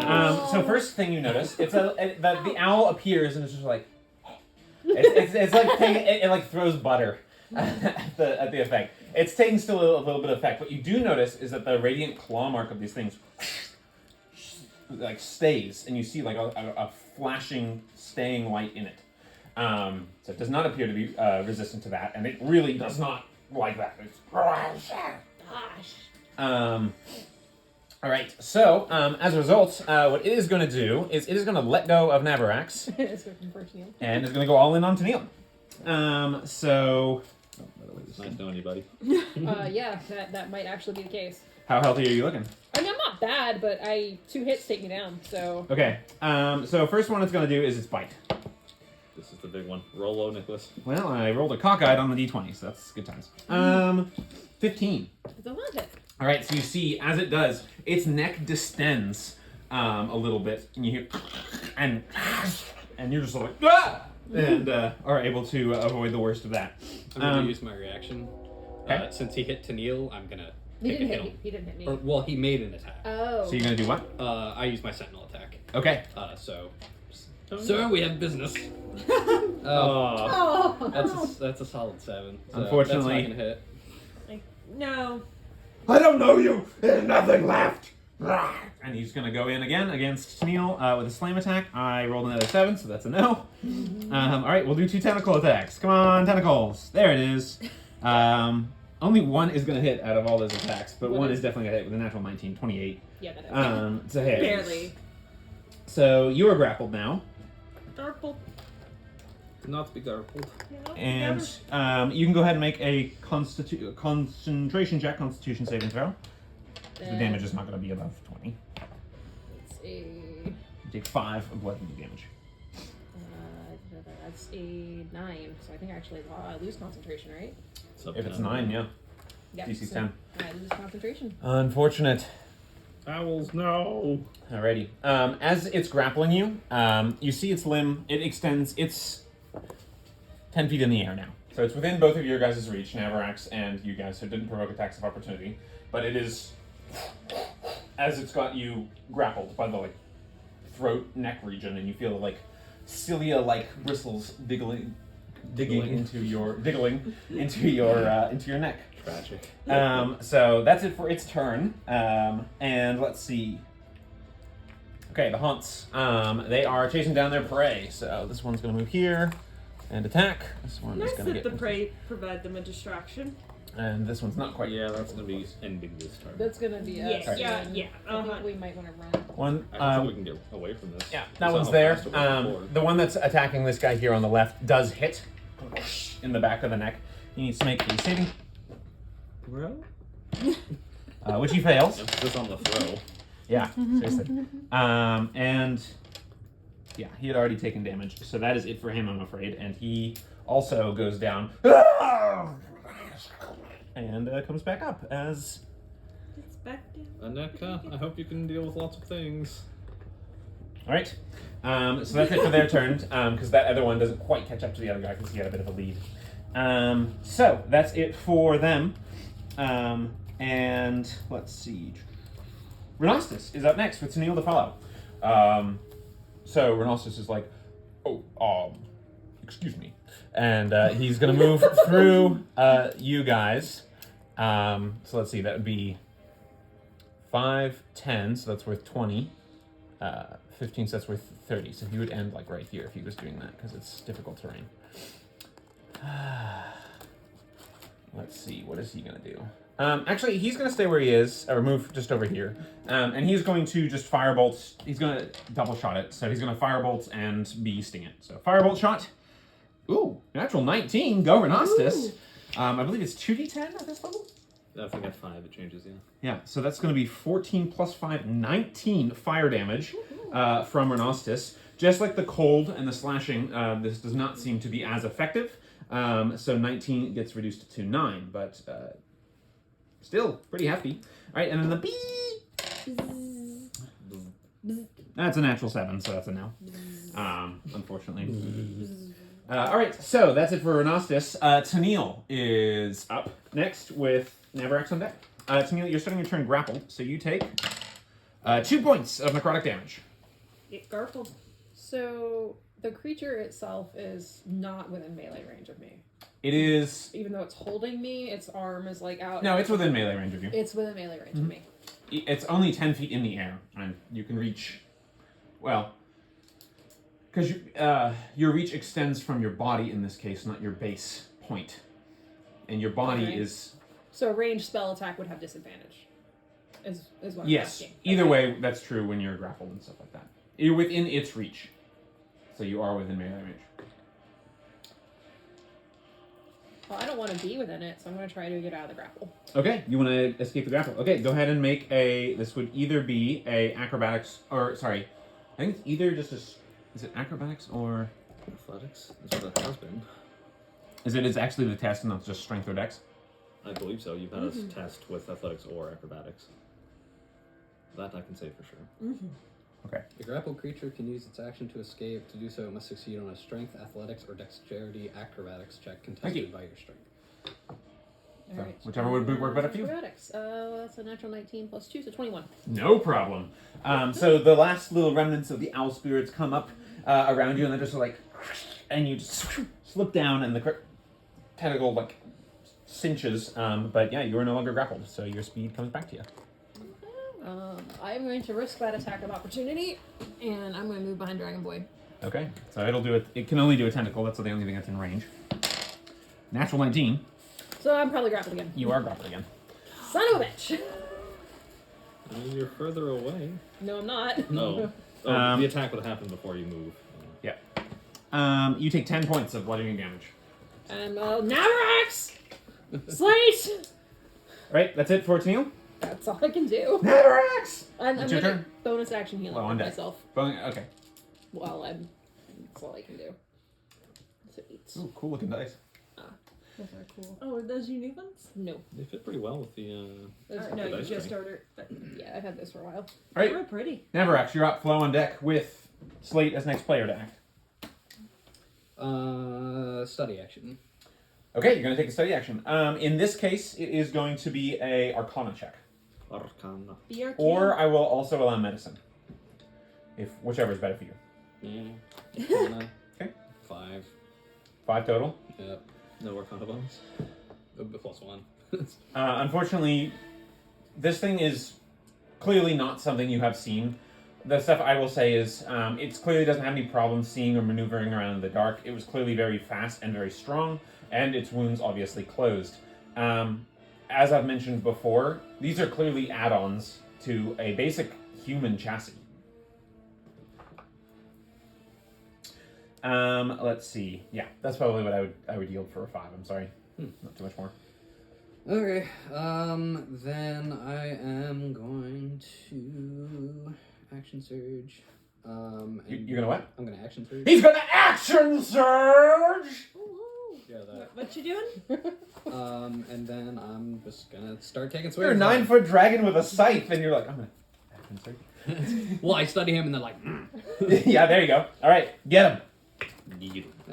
14. You need 14 to, does not hit. Box that dice, dude. Yeah, you try something else. Yeah, let's do a different day. Time out. That was almost 14. 14 also does not hit. So you and this thing is just ultra fast, just like slapping wetly with its tentacle the attacks away. Why are all tentacles just damp? I mean, This thing is like greasy and kind of dripping the same shadowy energy at each of its like grafted points, I'll say. And Same as what's dripping like just continuously from the eyes. which are just like solid pits of black. And then I'm gonna use my bonus action to second wind. All right, go for it. All right, Flo, you're up as he heals, centering himself. Flo, what are you doing?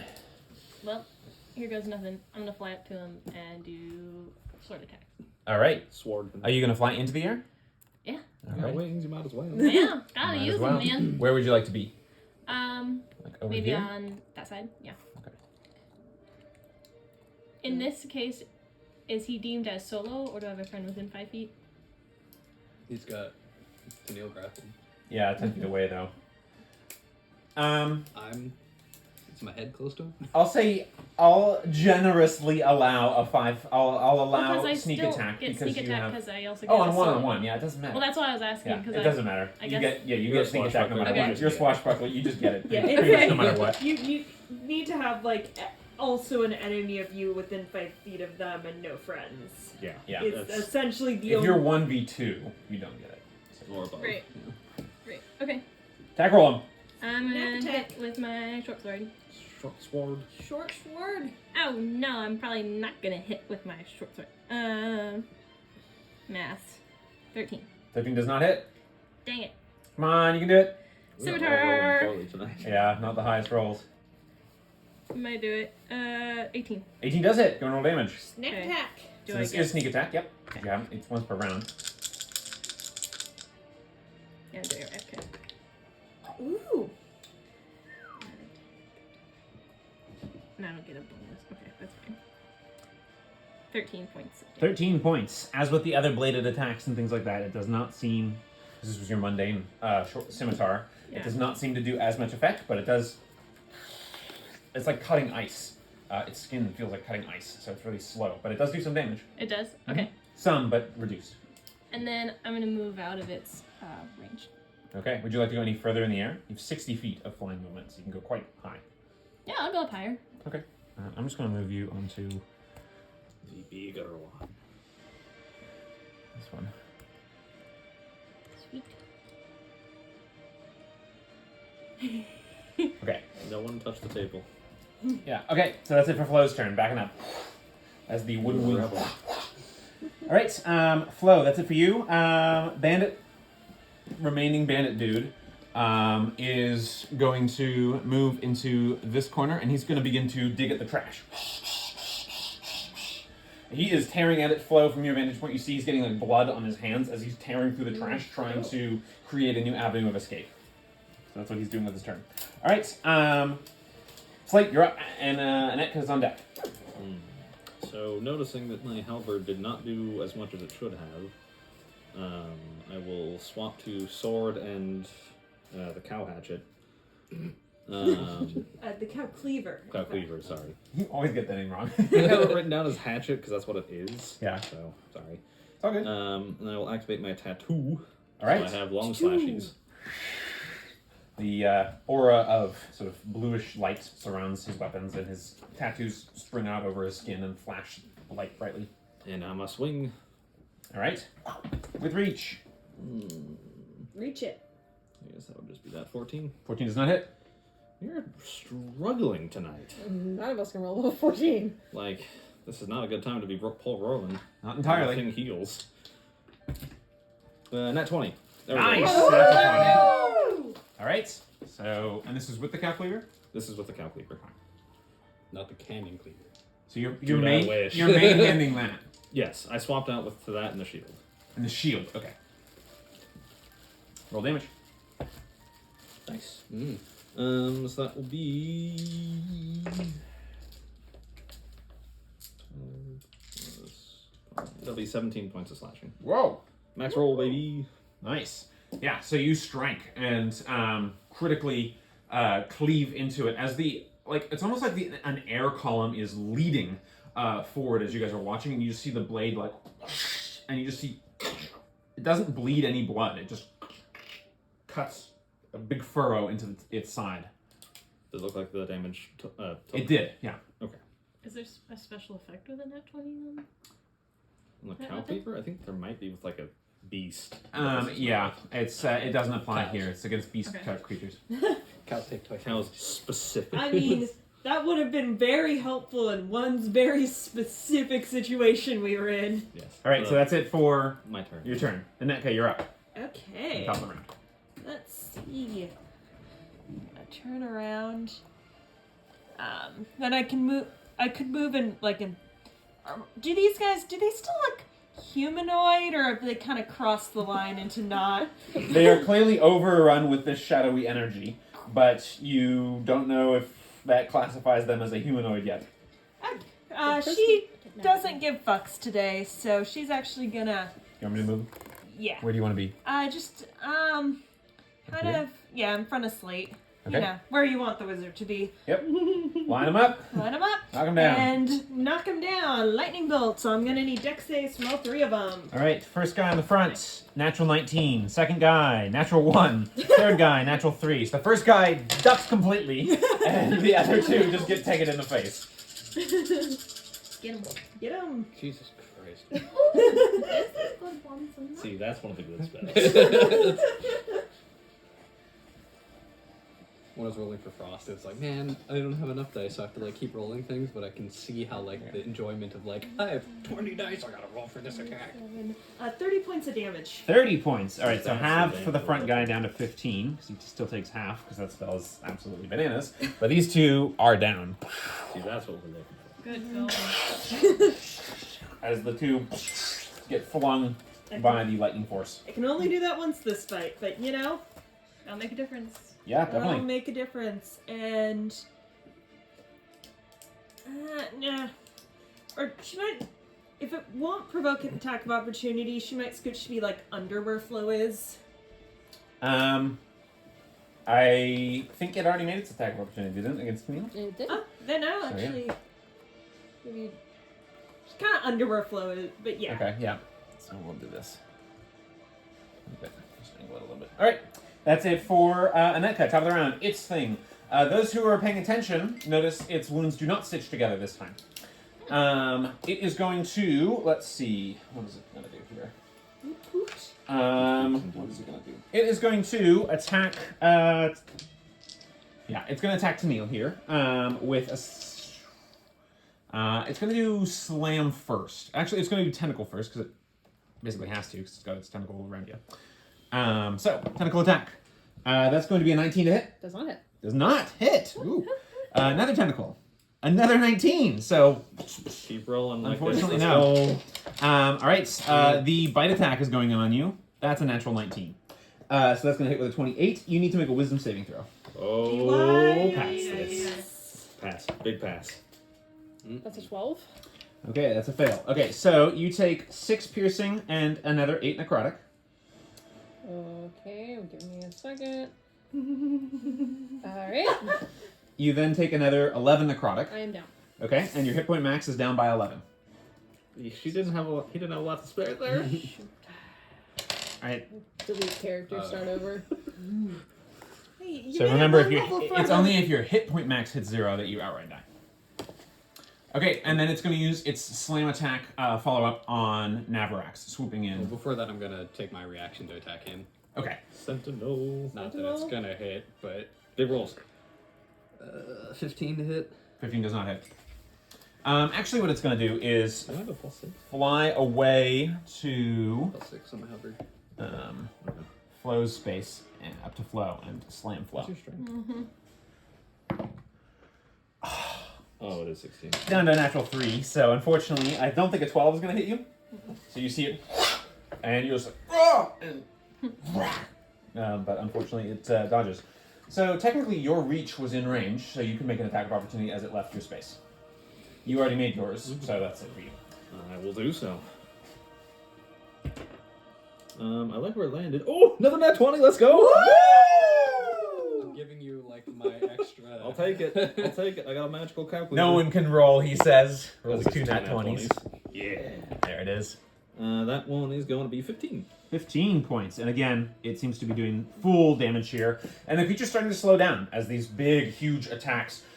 This time, you guys see a series of what look like almost crystalline light, of bluish light, appearing around the back of Slate's neck, and then rushes down his arm and comes out the axe as he like flings it towards it and just the thing staggers in the air as it does too. That's pretty cool. Okay, so point of order.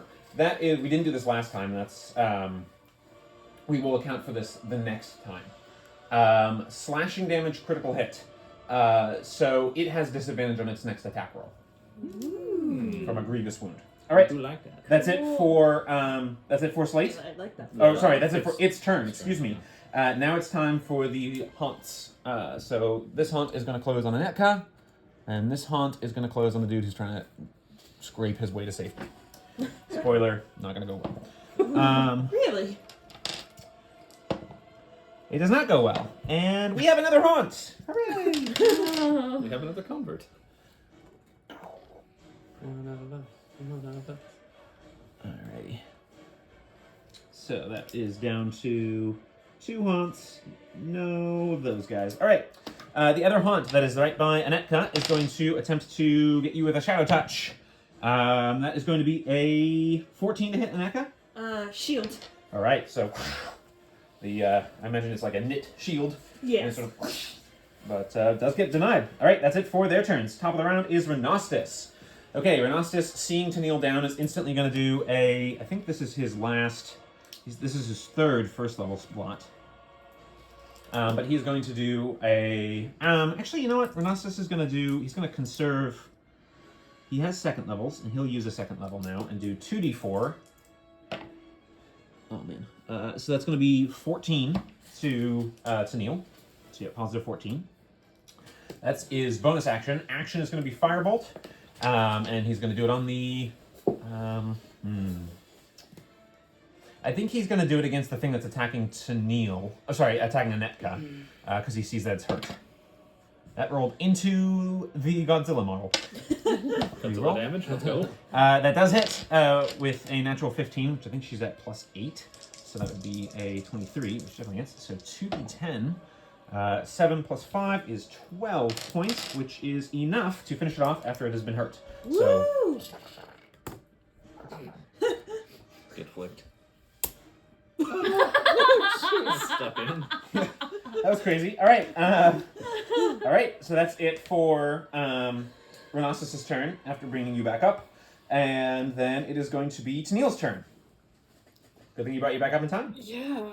Then he's like, look out. He's gonna pull Lonnie and just kind of stare at it. Guiding bolt. Okay, so as you come back up, the bite marks that are in your neck are clinging pieces of human tooth that are made of shadows that are just like clung into your flesh. Ooh. Are they doing anything? They are reducing your hit point maximum. Oh. Like, look at it. How hurt does it look? I mean, they're embedded in the flesh No, and they're meaning cold to feel. How old does this thing look? How is it looking? It looks like it's starting to show some signs of wear, but it's still got some fight in it. That's for sure. It's an action to pull the teeth out. I'm gonna guess. To pull the things out. They are incorporeal. You can't touch them. Oh. This is like embedded in your spiritual flesh, your spirit body. Your splash.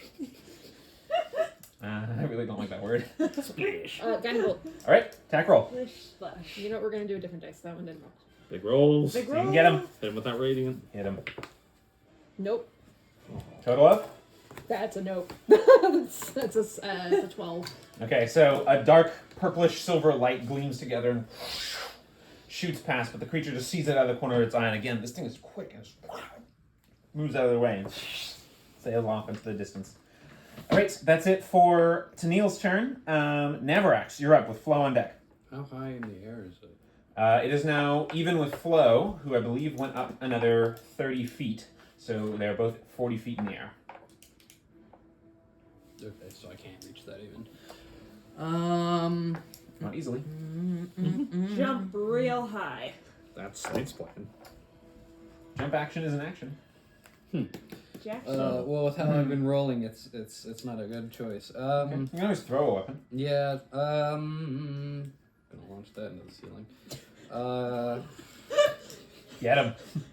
Javelins are out, All right. and it's They look like toothpicks probably in your arms. 17. 17 just hits. You did it. Does D6. my giant's might work on that? I need to look up if it requires if it's melee attacks or if it's all attacks.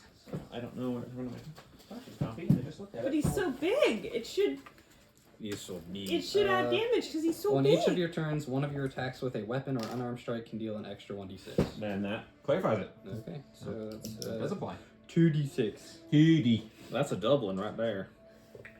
that's a 1 and a 2. 6 points of damage.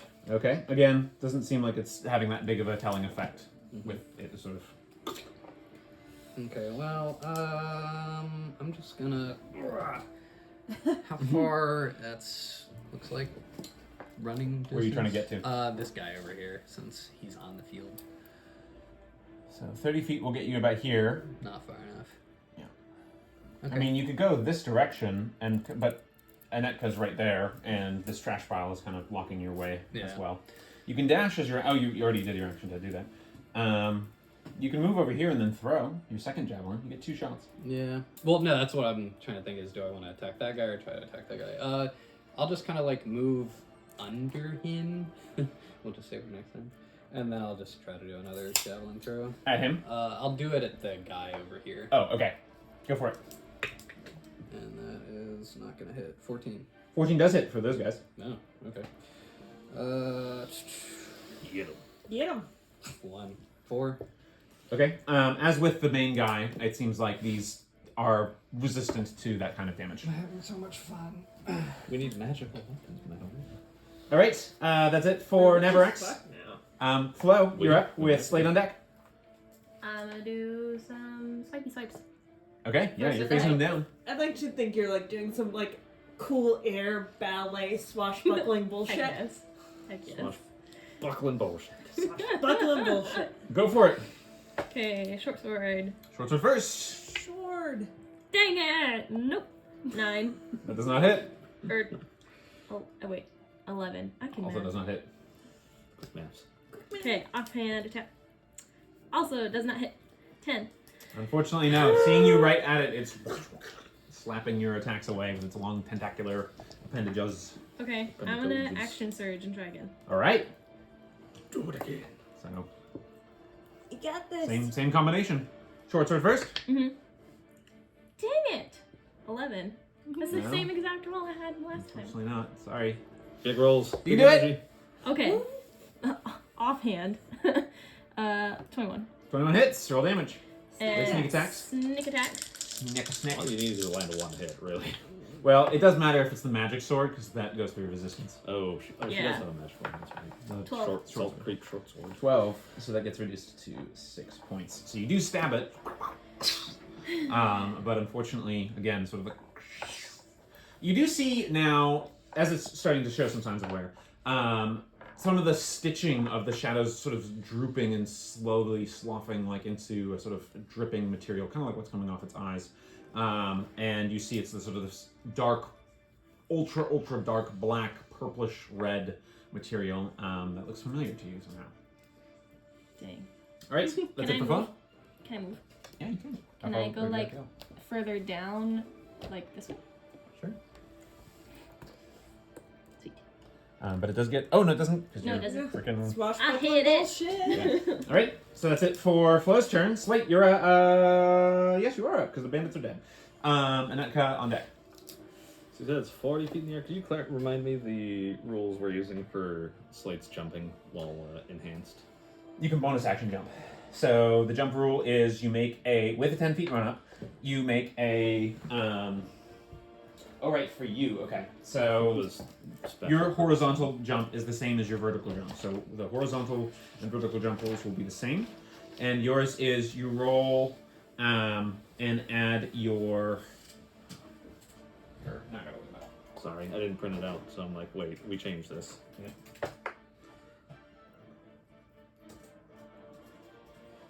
You're swashbuckling and flying? Absolutely swashed So his buckle. cool. Thanks for the flying. Yeah, That's so much anytime fun. that I have a third Take your level breath spell up and slot and it's most advantageous for Oh, you you're to just be cold. Okay, flying. so the way it works It's is resistant to your vertical jump distance is equal to your horizontal, and you add your counters to the distance as well.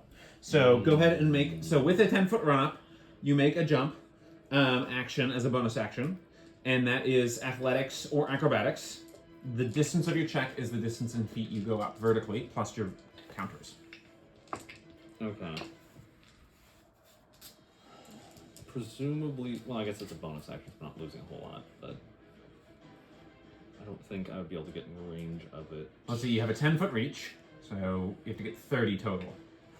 Which, With your acrobatics plus the counters, you get. okay, that's maybe within reason. So, You can always throw a weapon first, try and up your counter charge, and then attack. alright, I guess we'll Huck Dagger, because that will put me to the second stage anyway. Okay. If I hit. Huck that dagger. It shall be hucked. Hucked poorly, however. Yeah, that's probably not gonna hit with a 12. Unfortunately, not. Okay. Bless you. Bless you. Double bless you. Triple bless you. He's gonna attempt it. He's gonna swap to the glaive for the extra reach. Oh, you have 15 feet reach now. And he's gonna do a leap and gain. All right. This is Yay. athletics. Go! Third net 20 tonight? Not quite. 15 plus athletics, which is plus counters. 25. Just gets it. 25 plus a 15-foot reach. Yeah, so you guys see him. Amazing. Let's see And I if we cut my glasses off. can- as you do. Let's see if we can make Strike. this Attack roll. better. We can. 22. 22. Yeah. 22 hits. Roll damage. This is a glaive. So we're gonna do Glaive it. 10. That will be 9 total. Okay, so now you're adding psychic damage, right? No, Or this force will damage? push me to 6, but it didn't have it before. Okay, thank you for clarifying. So total was 9, and non-magical, so reduced to 4. But it looked real cool. Heck yeah. Yeah, and you got up to your next level of counters. I did. And you see 3-point landing. All right, Anika, you're up. Okay, she's just gonna pull out her. Well, let me check the range on something. Oh, I'm fine. She is just going to pull out her sock project, but she's working on 4 double-pointed needles. Magic missile, 2nd level. Okay, Cool. 4 shots. 4 shots. 5, 8 plus 4 is 12 points of force damage. 12, right? Mhm. Okay. All right. Still standing, and you guys are starting to think like this was on a human chassis. This thing is taking an unbelievable amount of punishment and still pushing through. Yeah. As the stick in and create like little craters almost of stabbing marks on its body. Okay, so that's it for Anika. Top of the round, its turn. You see some of its wounds begin to close. Okay, and then it is going to zip over to Flo, As it do. and it's going to lower itself so that it's within 5 feet of you and attack. All right, so first attack is going to be its bite. I can't hit with this bite. It's a 14 to hit. Yes. Slam attack. Slam it. 17 to hit. Yeah. Okay. You Can take 8 points of bludgeoning damage. Okay. Would you like to reduce that with the parry? Yeah. Okay, roll. Parry, please. D6. Woo! 6 plus 3, 9. All right, so So, no damage. heck Easy parry. Right, 2 tentacles. And that one's gonna miss, and then a 27 is gonna hit. yeah. So you're grappled, and you take 9 points of bludgeoning damage. You have to know. I got. Right, that's it for its turn. The remaining haunt is going to. Oh, there are 2. Yeah, because the guy Oh, got yeah, then turned. turn. The guy. Yeah. There's 2? No, there's only one. This one's The gonna other one died. move into position here, both of them. Or there's to gonna be a attack. lot of them.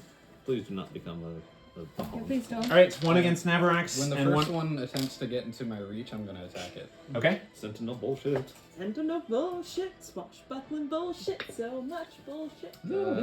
13. 13 hits. All right.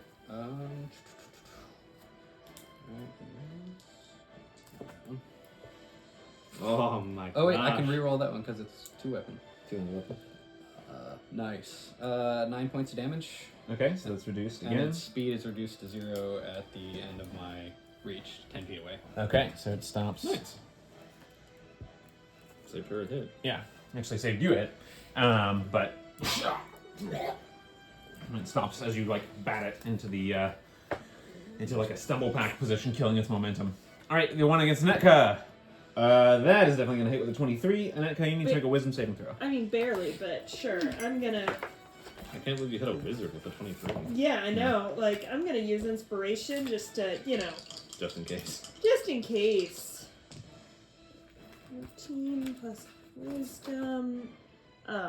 That'll be a 21. That is a pass. You do take 6 points of necrotic damage though. Okay, I can live with that. Okay, that's it for their turns. So Renostis is up with Tennille on deck. Where's Renostis? He's over there. And they're over there. He's gonna move his bee into a little bit better I position. want the bee to get a how do you want to do this? That's Um, all I want. Bee is gonna try and Yeah. sting main guy. Bee misses with a net 4. And he is going to go ahead and do a bonus action or regular action firebolt, the one that Navarax just slapped. That is going to hit. Man, he's doing well with his firebolt. Good job. 21 points of fire damage. Halved is still 10, so that puts it there. All right, that's it for his turn. Chipping it away. Tennille, you're up with Navarax on deck. Flow to follow. I'm mad. He's mad. Another guiding bolt on the main guy. You mad guys? Get him. Get Get out. him, Oh, get him, better. get him, get him, get him. It's a nat 20. Natural 20 It's on right. a guiding bolt too. On a guiding bolt. So that's now a fireball Yeah. basically. 4d6 into 8d6. Let's go. Yeah. I'm gonna roll a 1. No, you're No, gonna do no. awesome. All 6s. It's not bad. That's 12. 12 plus 4 is 16. So 16 doubled is 32 points of radiant damage. How do you want to do this? 32 points of radiant damage. Describe your killing blow. Woo! Yes. Let's go. So the purplish silvery energy kind of coalesces, and I like put my hand out and shoot it, and I feel like I've used this guiding bolt description before, but like the light hits him, and it kind of infuses into his body, and like all of his wounds start to glow silver, and he like starts to glow from the inside, and then just like cracks and falls apart. I love it. All right. Yeah, as the energy like sunders him from within, crumples to the floor. Not into 20 pieces. guiding bolts, if nothing like it. Yeah, that was killer. Quite literally. Yeah. All right. So that's that done. Okay. So that's it for Tennille's turn. Presumably, that's a pretty effective turn. I'm just You gonna, done? just sit back down on the ground. All right. Nothing Very really nice. Sitting around here. Navarax, you're up. I guess since I hit that guy, he's in my Go on deck. reach. So I'm just gonna take a swing with my halberd. Swing. Do it. Swing it. And that's gonna be a 12 to hit. 12 hits. Nice. We'll take those numbers. This and this. 2, 3, 5, 8 points of damage. 8 reduced to 4. Okay. Still standing, Okay. but looking very hurt. And then I'm gonna spin around and do another hit with the halberd, and that's gonna be a 23 to hit. That does it. What was it? Yeah. It's the best roll I've had all Oh, night. okay. It's like finally. Yeah. All right. Take And it. Heck yeah. that's gonna be 13 points of damage. 13 does it. He only had 2 left, so Take that's it. enough for him. Absolutely. Straight. Okay. And you This is see, a danger. you just like Maybe we kind need of that. part its chest and ribs opened, and it flies backward, dead. All right, just one left. Do you provoke opportunity when you leave? Yeah. Okay, it's only Sentinel that comes in. Yeah. Okay. Then I'm gonna rush over to the last guy. Okay. And I'm Kill? just gonna do a bonk with my bonus action. Bonus action bonk, get him. Bonus bonk. Bonus bonk. Ooh, wow.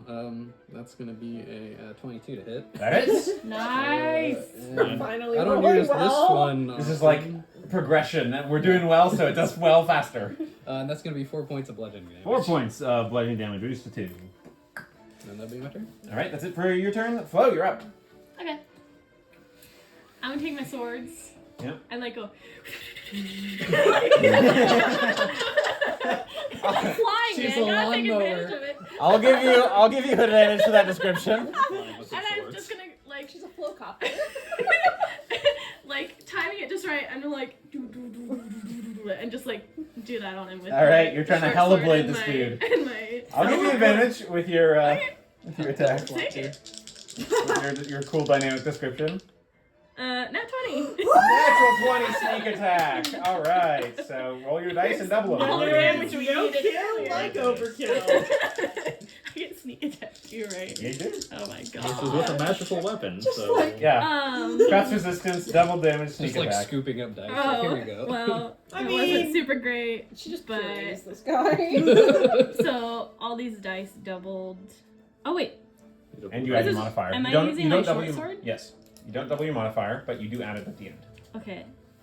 So it should be 3d6 Okay. doubled plus your modifier. 14. 14. And you get to add an extra d6 because a piercing could have crit. Oh, that's right. This does not This double. is the first. Oh, that works. You want an extra? So the total we was? take those. What did I say? 12. Yeah. 12 plus 3. Wait.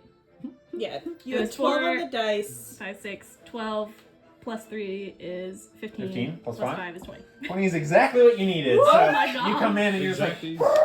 and you like twirl it around your finger and it just and it gets hella bladed into death. All right, which The brings old us. soy sauce. Will it blend? Yeah. Don't drink this. All right, so that brings us to the end of combat. What is everyone doing? I stand by my earlier statement. Shit. I mean, Grandpa, can you come take a look at the? Oh, what is this? Certainly, I will come. You know, I'm very tired and I'm not sure I'm looking very well, but it seems you have shadow teeth stuck in your neck. I've got what? It's like cold to the touch, and in your skin, and it's certainly irritating. Well, it seems that I'm not sure how to do this, but it looks very unwell. I think we should treat it though once we get out of here safely. I've got no magic left, but yeah, we need to get out of here. The Insmeal's kind of just like not. good thing we still have a date tonight. Good thing I only need 4 hours for a rest.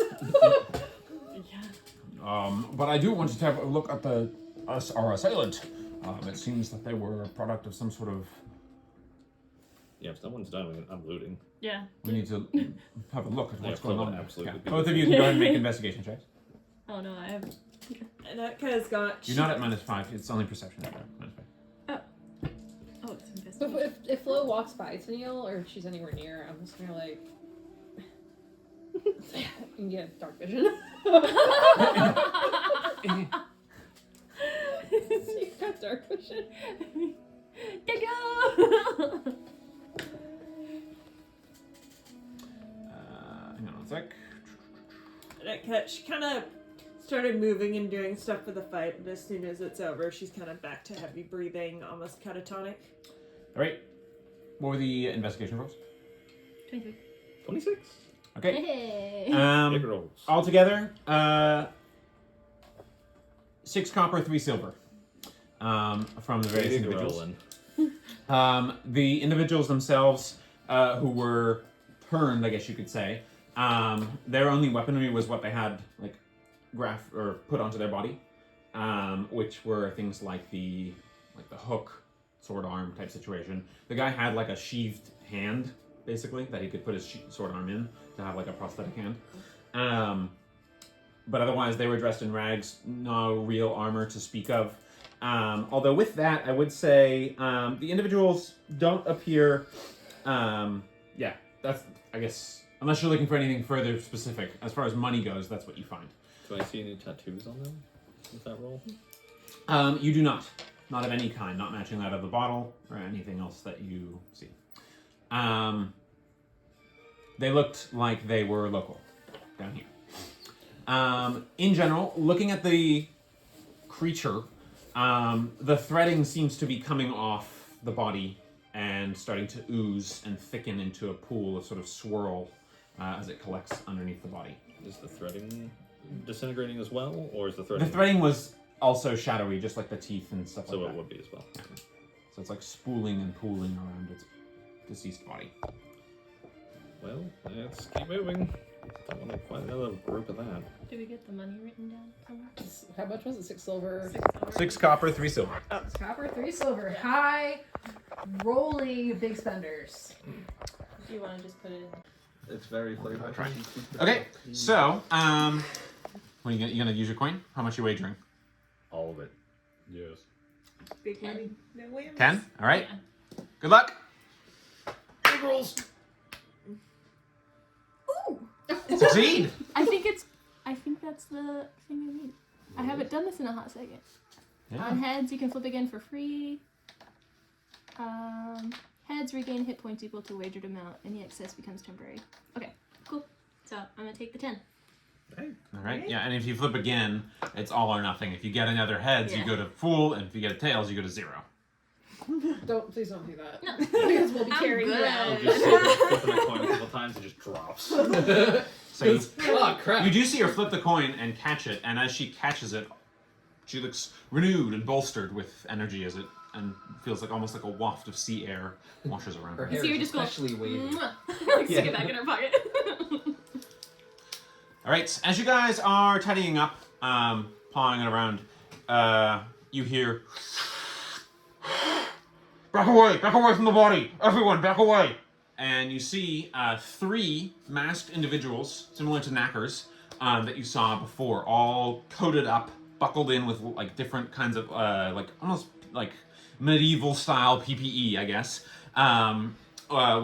They're clearly armed, although they don't have any blades drawn or anything like that. And they all have a breathing apparatus, which seems to be like sort of a mask with tubes leading from a back pack that attaches around to the back of the neck, and the tubes lead into the mask apparatus. And they're sort of, it's distinctly not similar to the gilder type gill mechanisms that you saw before. I think he's got like the old plague doctor, like a bag of perfume in there. Like, this smells nice. Not quite Plague Doctor Mask, but they are coming by, and they all say, back away from the body, all of you. We thank you for this assistance. We will collect the body from here. And they all seem to be going about collecting the various bodies. They've got 3 kind of stretcher carts that seem to be suspending themselves slightly. Or I shouldn't say suspending themselves. They're like kind of walking along. They've got like wheels plus like walking legs, similar to what you saw in the Night Steam situation when you had that like walking pack. Remember that? It's similar to that, but in like a stretcher form. Cool. But it also has like a wheel option, and they're loading. And they seem to be covering the tentacular body with some sort of cloth. Doesn't look like it looks like it may be a shade cloth derivative of some kind, but it's got some like markings in the thread done in like a runic, not quite runic, but script of some kind. And they're covering it and wrapping the body with it and going about their business while they're doing that. So they're all about 15 feet away from you where the body dropped. Yeah, so that's what they're doing. They all look about... It's hard to see because they're pretty well covered. But they look to be human. One of them looks to be maybe half-elven, the lead individual. Seems to be a half-elven man. So they're all quite pale. And they're doing that. So that's what they're doing while you're... I kind of lean over to Neil. Mr. Konara, your teethies? And like his tail just kind of like points that way towards the guys. It's like, you think they might know how to repair that sort of thing? If nothing else, If maybe they're ask to familiar travel with them. these creatures down here. Call me away. They might think you're part of the belong on a stretcher kind of thing. I don't want to get arrested and be experimented upon. Been there, done that. I'm kidding. I have no idea. Maybe. We need to have a chat about some of the things you. Yeah. It's like you just hear in the back of your head. That wasn't any of you. But yeah, they're quick and efficient. They say, "Do any of you require immediate attention?" So, hypothetically speaking, if someone got bit, Who got bit? Which one of you got bitten? I think they tried to bite me. I don't know if it actually stuck. Put down your weapons and come here. Slate will do so. All right. The individual professional hands quickly pawing over you, sort of inspecting your body and stuff like that. No apparent bard marks here at all. Excellent. You seem clear. I mean, it was kind of creepy what they were doing. What happens if you do get bit? Seems that this has some capacity to spread whatever it ails it. Strange things crawl out from the darker parts of Trashtown. Are there more of these? We have encountered such things every now and then. The Agency of Public Health deals with issues with disease, individuals obviously from the moronic wheel, but also whatever else afflicts those down here. So There's a lot of built up old magics, experiments, and things that have coagulated, I guess you could say. if Side effects. If we run into these things again and we do get bit, how do you guys treat it?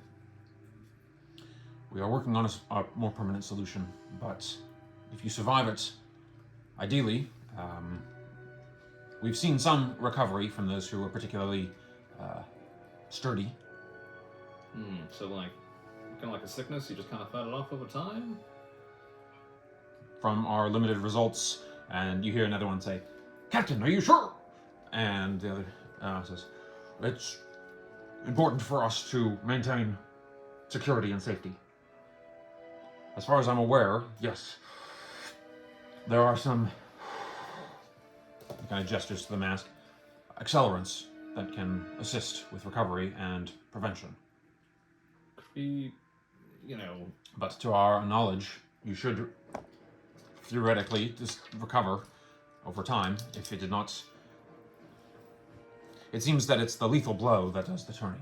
Would it be alright if we, in case we do get bit, could we purchase some of those? Yeah, just out of events? precaution. They are not for public. It has not been made a public approval. There are side effects. So maybe it's best to just survive it and not use that. Or live with it. Have you guys tried magic on it? I know it's not really you guys' thing down here, but like, holy magic. Divine, I guess. All the priests that we have conscripted have been unable to reverse such an effect. If that will be all, are any of you else afflicted? Nope. Very well. Off we go. Safe travels to you all. The exit's that way. And he kind of gestures down to where Navarex knew it was already. And they cart the bodies off. Well, shit. Give it like 3 more sessions and you'll get a max HP buff that's just like 1 HP, and I'll just like carry you in a backpack.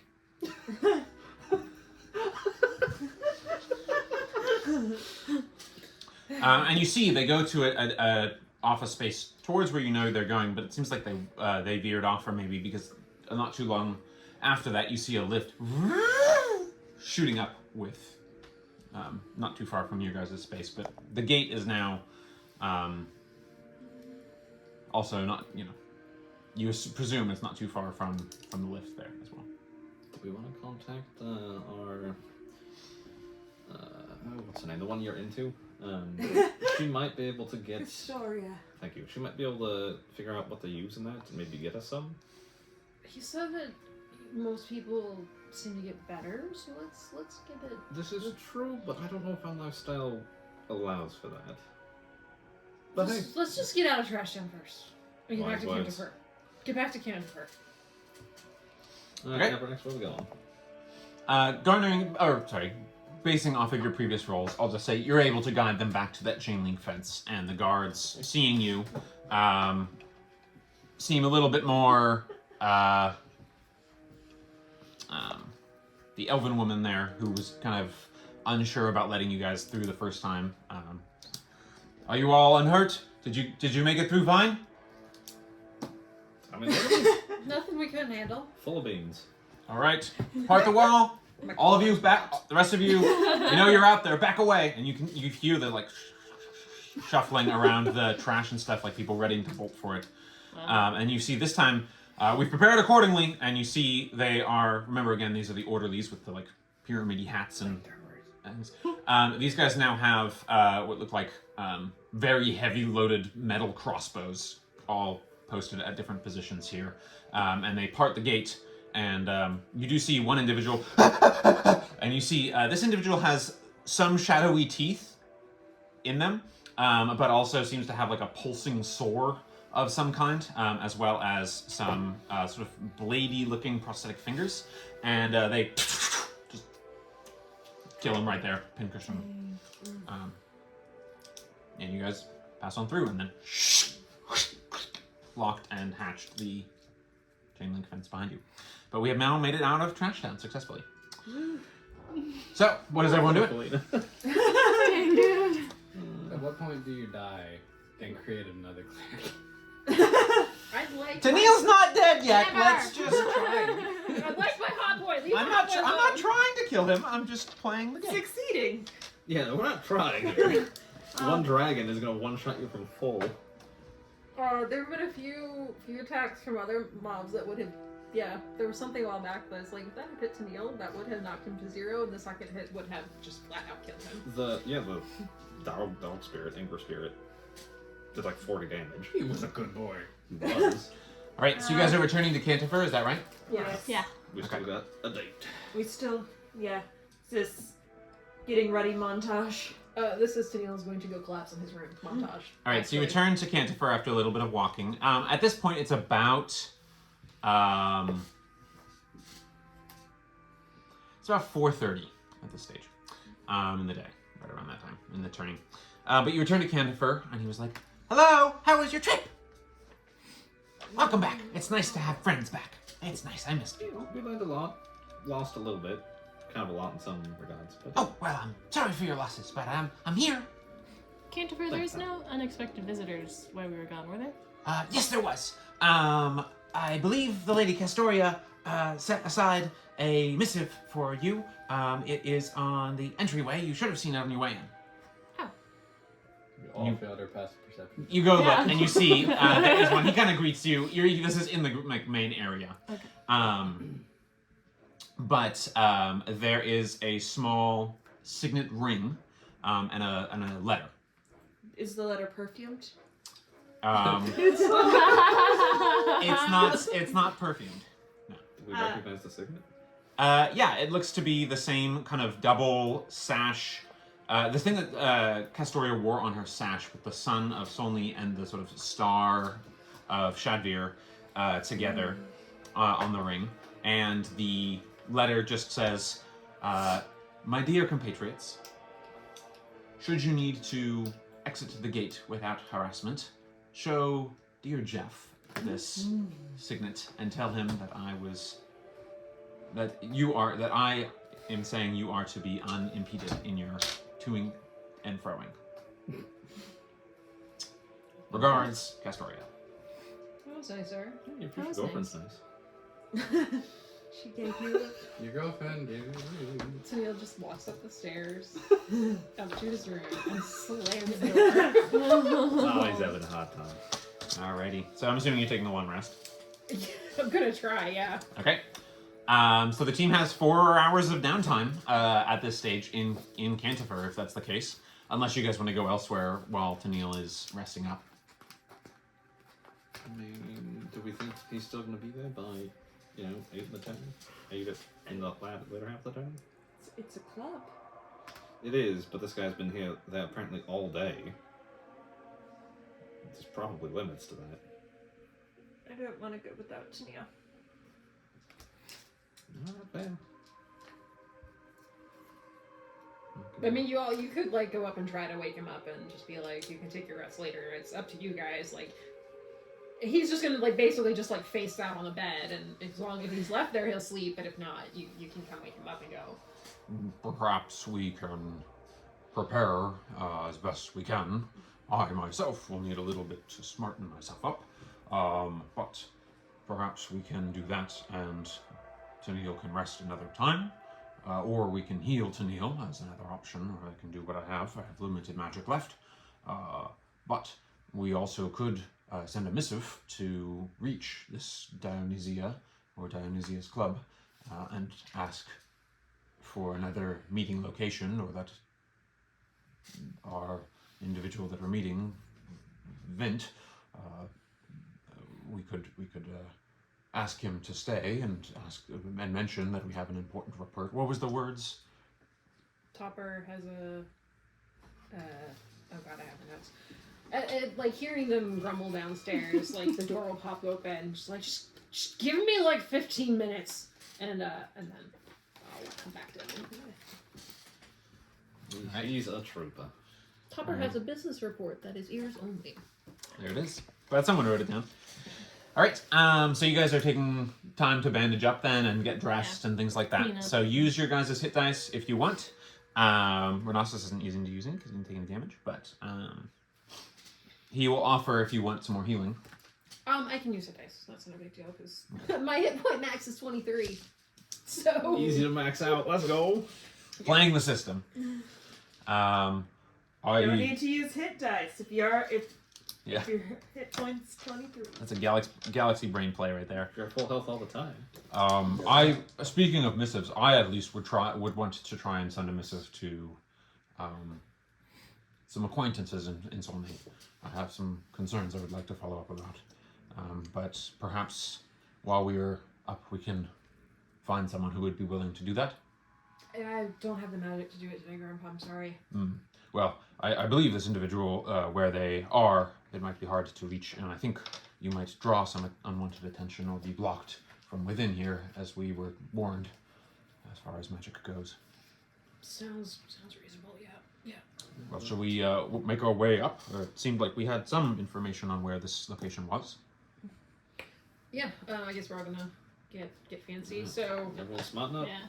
while I imagine Anika is asking Tennille to help with her hair. Yeah. So while we're doing that, he's like suddenly like he's got his ascot tied, so it's like hiding the teeth in his neck. But he's like in overprotective older brother mode. He's like, and you go on you don't drink anything that you don't see prepared in front of you. You don't drink anything that you don't open. You know what? Just don't drink. Don't drink anything. I know you went to Wizard College. Don't drink anything. And like if there's anyone else, he's like, save for all of you. Don't drink anything. And then before we leave, and he might enlist Flo to help with this, like checking everyone over to make sure that our valuables are not in a place that's easy to steal, like helping make us less of a target, if that makes sense. Like Okay, go ahead and make a survival check. Survival. So while Tennille is kneeling, Slate has the in some capacity corrupt healing potion. That healing potion that was gifted, yes. So It's a potion of greater healing, in fact. Slate would. I mean, there's got to be a reason that Greasy Boy decided it was too dangerous to even have. So there was that like stone box that we got from the whale. So he The will, koi, yeah. The koi, sorry. So he will put it in that and seal it. Okay. While Tennille's lecturing her, normally she'd sass back, but she just kind of leans into him. And he just keeps like mother henning her. All right. Anything anyone wants to do before we are finding a lift that leads to I have an out of The character question. Joy Tower? Yes. I never got the total of all my ridiculous fancy clothes / I was gonna get a hidden weapon. What hidden weapon are you getting? Either a cane? like a cane that has like some sort of Like a sword dagger, cane? sword, yeah. Yeah. We can get a sword cane, and plus you went all fancy with the pearl necklace and all that Yeah. kind of stuff. So that would be 120 gold total. Okay. And we have How much does a 20 gold. Oh, we each have 20 gold. So Oh, it's that's right. 100 out of pocket. Okay. How does platinum convert? 10 to 1. 1 to 10. So 1 platinum is 10 gold. Okay. Got it. Alrighty. So it's not too hard once you guys are all smarted up with your various levels of purchasing. Flo definitely looks the most wealthily dressed among you guys, but you all pull off a very nice figure with your various outfits that we discussed last session. And it's not too hard for you guys to find an upside down leading East Arch side lift that will lead to top tier. It will in fact cost 3 gold a head though. Ooh. Good thought was to be expensive. Alright, we can use party money for that, I think, because... Oh wait, hang on, I'm sorry. That is... Sorry, 1 gold a head for that that level. So 6 gold. Yeah, that would have been 3 gold is for getting up to top side. First level top side is 3 gold. Woo! That's not cheap. Not as cheap. All right. It's now a good time for restroom. Yeah, we can take a quick restroom break if we want to do that. Just Okay, so we return now with the party having slightly rested in Cantifer and mostly spent their time hastily preparing their outfits and getting ready and ascending to... Higher plane of existence. kind of. Stage 2, let's go. They're ascending into the top tier of East Arch. They're aiming for the second building, sort of from the west, which is the Joy Pillar. So, as you are arriving here up the lift, it goes upward and upward and upward. You actually have to take a series of 2 lifts, but the gold fee covers it all. As there are rarely lifts that lead all the way to the bottom to the top tier. You usually have to stop off kind of halfway through. Oh, sorry, real quick. I heard there was a gold cost. The party funds. Oh, okay, okay. It was... There is much of what you have seen before on your way up. You're seeing in much greater detail. The central pillar, and you're getting a little more context around maybe how things run. The central pillar of the night, that like sort of night steamy type tower with all the different pipes and stuff like that, is this central tower with sort of a lot of these crisscrossing sort of scaffolding bridge walks that interconnect the towers.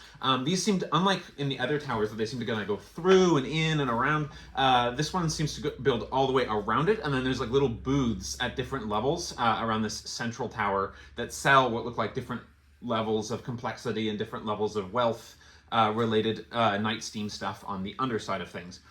The tower closest to the tower you guys are on, which I'll get to in a second, is called the Hand Spire. It is maintained. It's the westernmost of East Arch.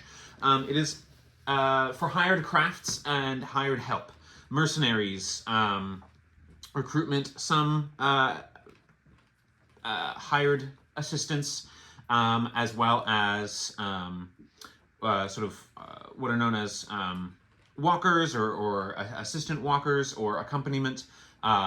Basically like high-class bodyguards, everything from high-class bodyguards to geishas who will join you on your walk here and ensure that you're safe and guide you to the various facilities that you want to indulge in, most of which are in the Joy Spire, the one that you guys are going to.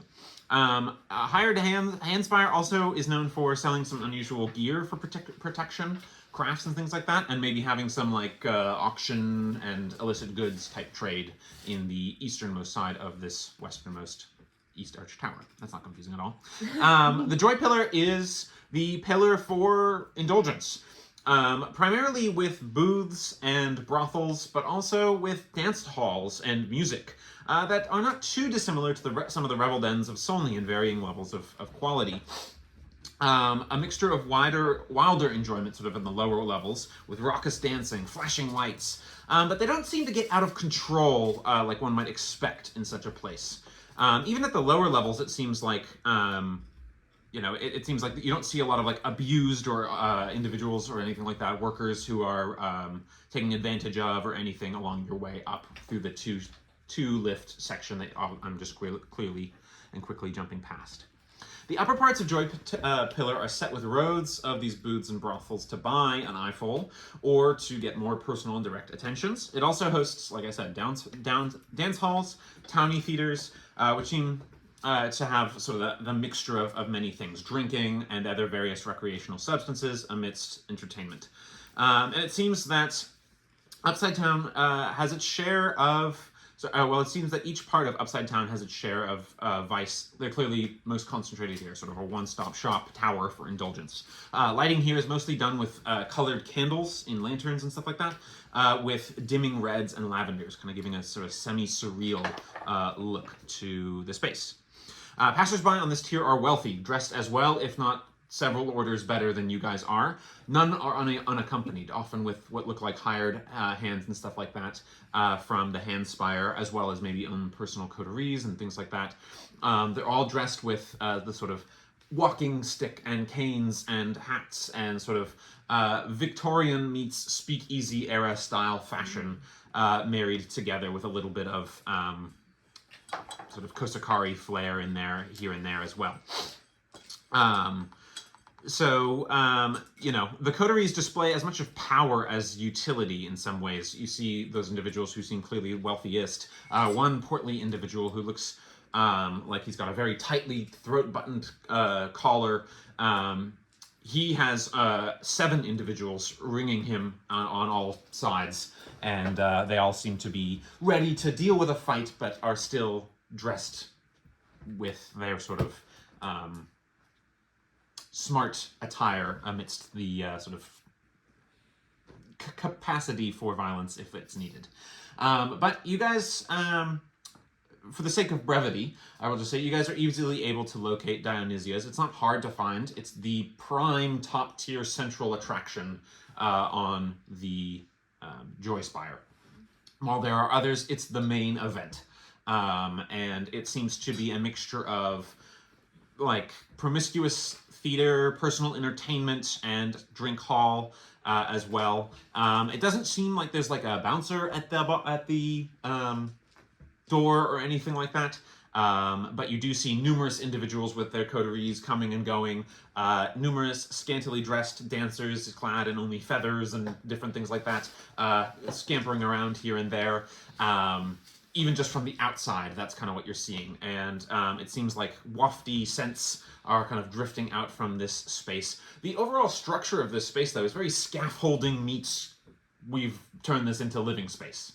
But you're just in the nicest part of that. So are we going in? Anything you guys want to do before you go in, I should say. You go on one of these planky streets, basically, that connects multiple towers together. I feel like as we're, like, once we got out there, maybe, like, kind of noticing how the other people are surrounding themselves with like their little posses, we might kind of organize ourselves to be like, we're Flo's group of people because she is the most fancily dressed, so we're kind of her enforcement. And so maybe like subtly just like we all sort of fall into place, like maybe around Flo and Anika. Navarax and Slate can stand in front, just kind of like cracking their knuckles every now and again. Yeah. Okay, I'll say make a performance check, everybody. Oh, We call that one an uh-oh. Guess who- Lonnie, guide my hand. Guess Lonnie, what? take the wheel. My plus 13.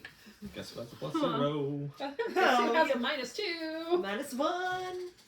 I'll say, Okay. Flo, you get advantage because your team is backing you up. That actually went pretty well. Oh, I gotta roll for I Rhinoceros. think Slate is attired incorrectly. It's natural for Rhinoceros. Tennille? 17. Nice. 11. Okay. 7. 9. 11. Okay. Tennille's selling it.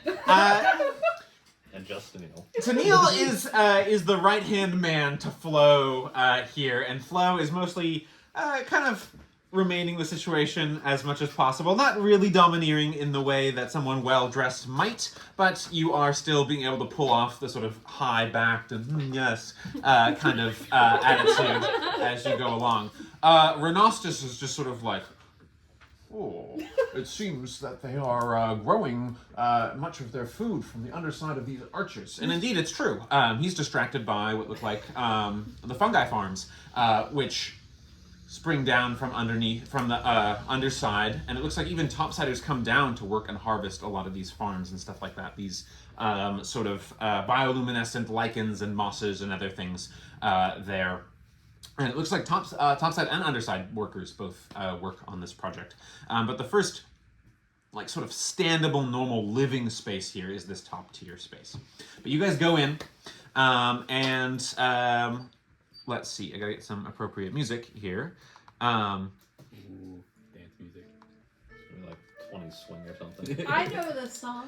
All right, so you guys go in, and it is a beautiful space, a large mixture of multiple different kind of, let me pull up my right description. Yeah, so it's got a wide range of space, and you're kind of descending some stairs as you come in. It's an outer ring of walking space, and then down below is what looks like a mixture of, there's a dance floor that's rather heavily occupied by couples and trios and stuff dancing together.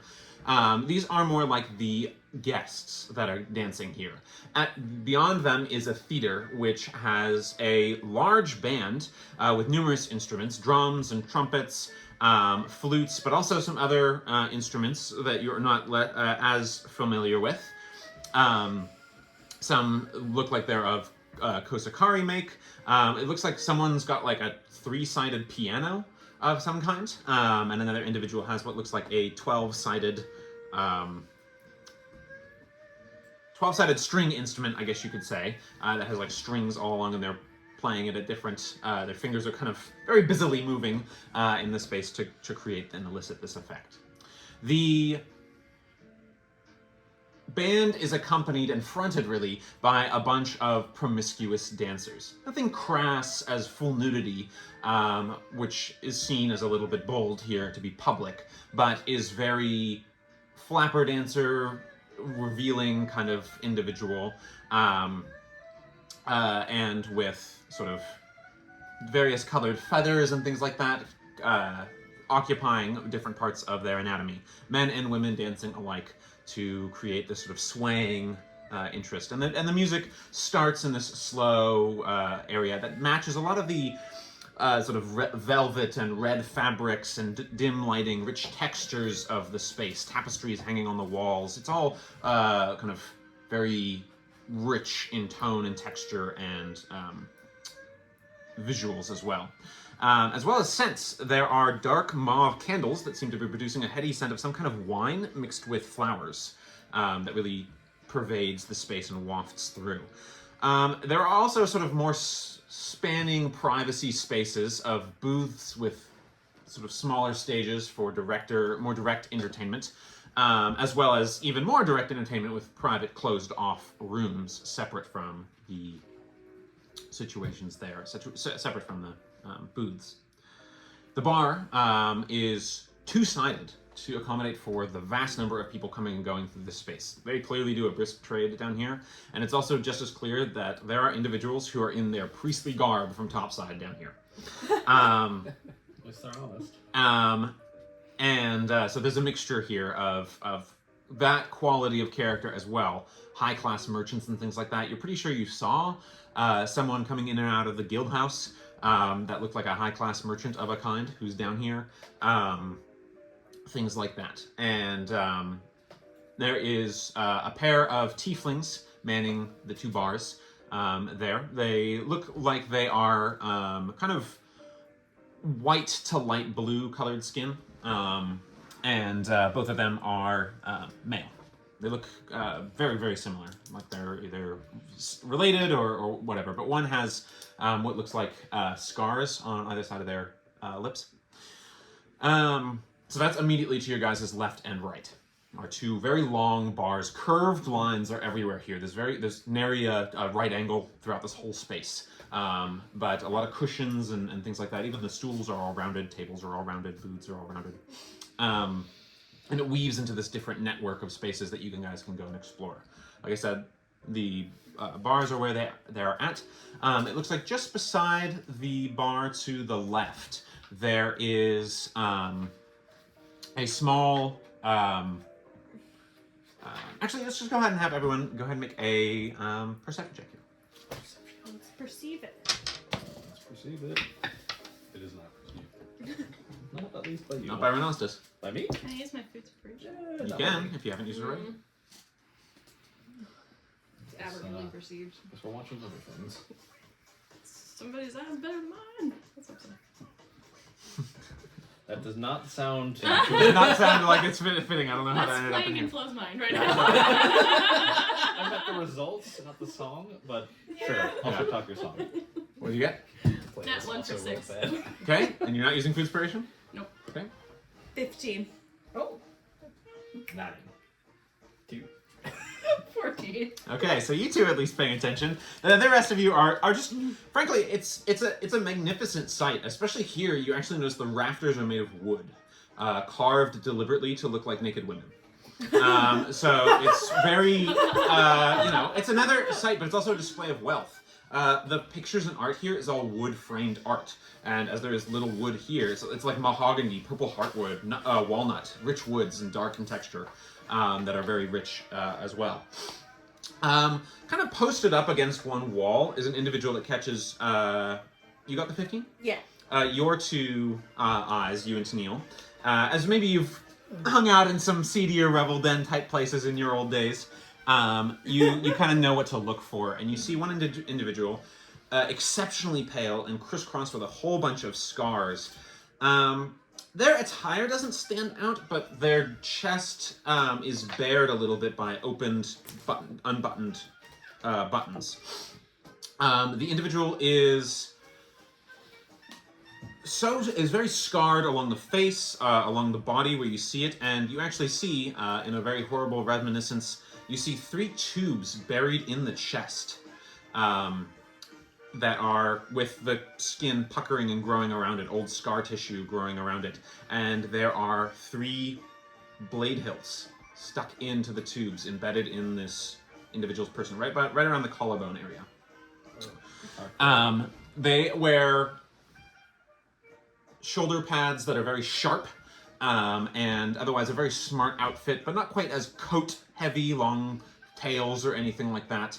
And something that seems to be made of a light fabric meets leather material that it looks like they'd have no problem moving around in. Individual looks like they've got the graffiti of violence crisscrossed along their knuckles in scar tissue. They wear what look like a pair of rings on the first and third finger of each hand. And you see a silver key tattooed on the neck. Well, I'm gonna get the attention of my companions, so I'm gonna say that they're all just staring at the naked ladies in the ceiling. No, so because the light is hitting my scales and it's like sparkling on the wall near me, and I'm just like, So talking about that, 2 things. One, many individuals, including both the bartenders have copper keys on their necks. Other individuals also have copper keys and silver keys. You actually see a gold somewhere up there on the among what looks like the singer or lead entertainer on the main stage. She hasn't really given too much of a performance vocally just yet, but perhaps she will, and seems to be drawing a lot of attention from many of the individuals who are attracted to her. hopefully we just have the epiphany. They're all tattooed. Ghost key. Yes. Keys. Okay, Yes, yeah. Okay. yes. Like, No, Vince got a platinum one. So yeah. So anyways. anyway, you guys, not all of them are on the neck, by the way. Some are on the wrist. It seems like dealer's choice of placement. any on the forehead. Just So you two spot them as you're paying attention and looking for them and things like that. This individual who is posted with the 3 tube knives in their chest is posted up against what looks like a large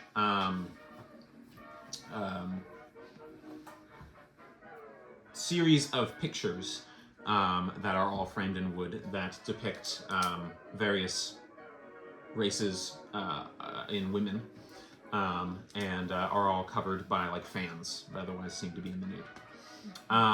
There is a certain stage that catches your eye, Navarax, that seems to be of different species of, or subspecies of, metallic dragonborn with light directly shining on them. It's funny that you mentioned that. To create a dazzling series of, as they swivel around, to create a dazzling series of lights reflecting from them.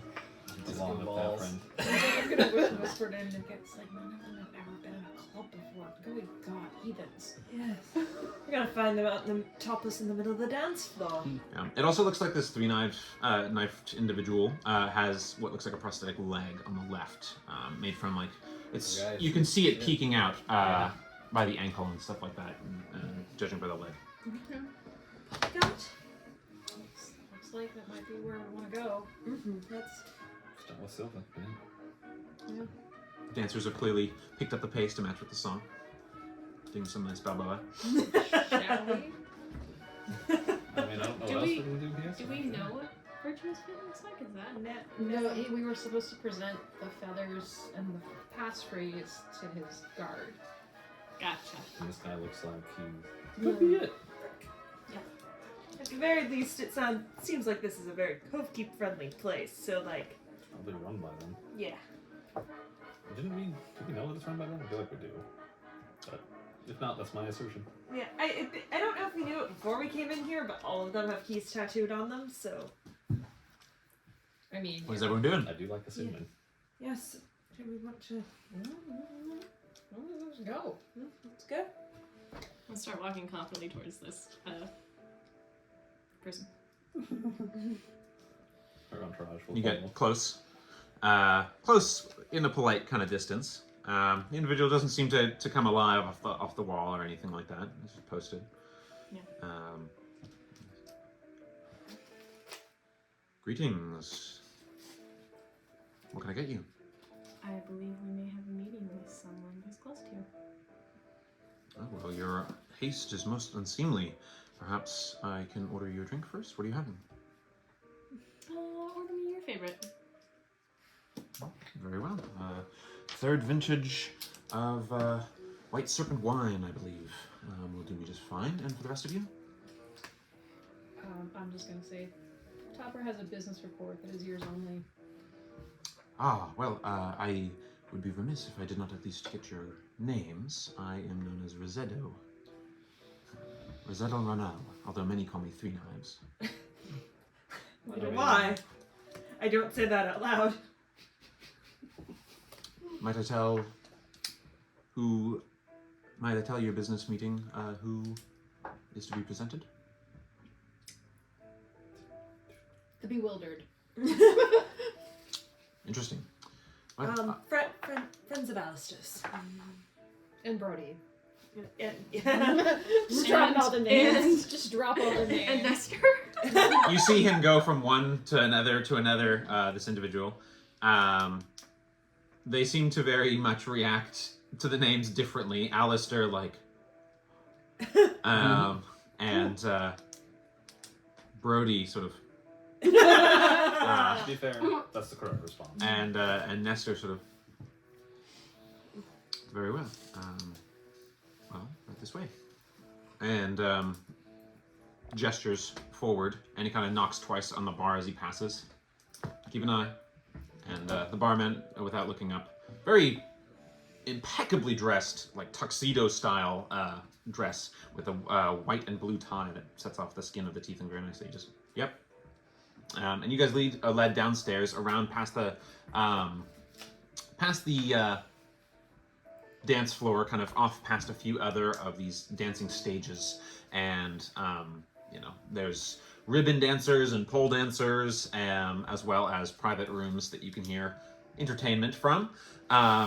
It also seems like there are additional little cubbies and corners for additional different types of drinks. These ones seem to be more colorful, and it also seems like there are a few things that are maybe handed out in little pouches or in little potion bottles for other forms that you can purchase as well.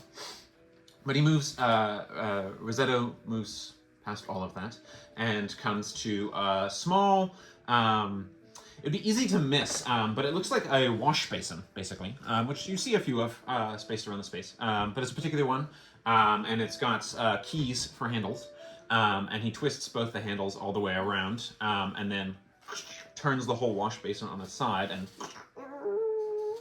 secret door opens up, and it's a felt cloth staircase, this time with actually naked people, men and women, not people, but pictures and carvings along the very narrow staircase. Definitely picture like a red light district, just the windows. Leading upward, and so he says, "This way." I wonder what to do here. We have a report. Dance. So you guys are led up to a back room. There's a distinct lack of excess in this room. It's no dancers, no private courtesans, or even wine or decanters or any of the other substances that you saw before. Mostly there's an expensive wooden desk. There is a fireplace that seems to be burning with some kind of like emerald and I gotta turn this down a little bit.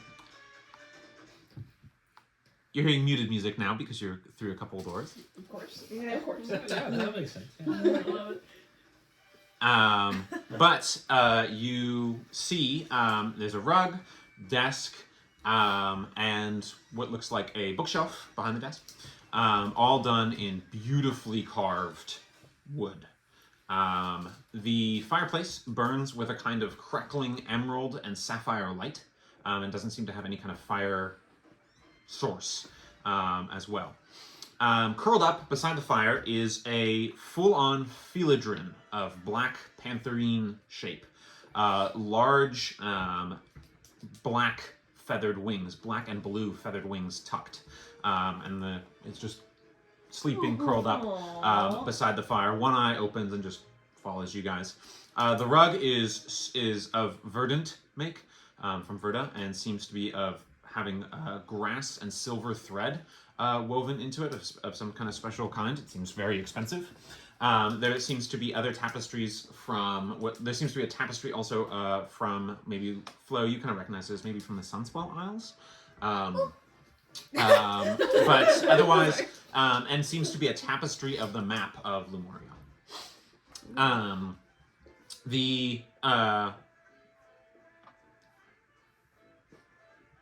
I don't know why I couldn't get all the way there. Otherwise, no other adornments, no other places to sit or anything like that. It's a reasonably spacious area, though, for all that. And Rosedo just comes in and announces, the Beewildered said that they have a report that is ears only from Topper. And the individual sitting behind the desk says, "Very well. Thank you, Three Knives. You may wait outside." He bows, not saying anything, and heads on out. Behind the desk, you see an individual with a mane of reddish hair, fair complected, impeccably dressed. This is like sort of more orangey copper hair, less Vint than red hair. Impeccably dressed, wears a long cloak that's decorated with dozens of keys in the colors of precious metals. And sort of elbow-length gloves, writing with a quill at his desk. Otherwise, a human man, maybe in his 40s, 50s, somewhere in that region. But he seems like he's got one hand under the table, and you can't see what he's doing with that hand. But otherwise is writing, and he sets his quill down as he looks at specifically Flo and Anika, and he says, "Well, I was expecting a report, but it seems that the ghosts of the past truly never die. Look at you two before me now." Welcome, all of you. It seems that you have something to give me. The Beewildered. I have heard of some of your exploits. He says the last a little harshly. As you may have guessed, I am Edwin Vintlock. Some may call me Virtuous Vint. Vint. What is it that you have that is from Topper? Are we alone? Well, not exactly. And he gestures to the Philodrine. But we are in private. Is it safe to talk about foxy matters? If it were not safe to talk about matters here, then I would not have allowed you to come here. Then you may know a particular fox that we may have had interactions with. And what about this individual makes it worthy of my attentions? You may be interested to know the equipment that was used against us that back traces back to Folian. What such equipment was this persuasion? Flo will describe all the ramming, battering machines and equipment. I see, and you have proof beyond your word that this was used by this individual that you refer to? Topper found purchase reports. It was purchased by a Kego Red Joy for Quipware Wonders? Quip Coin Wonderwear. Quipcoin Wonderwear in Lunavir, unauthorized purchase. Only purchase of those items that he had on record. Interesting. I don't know you by name. Tennille? Kelnara?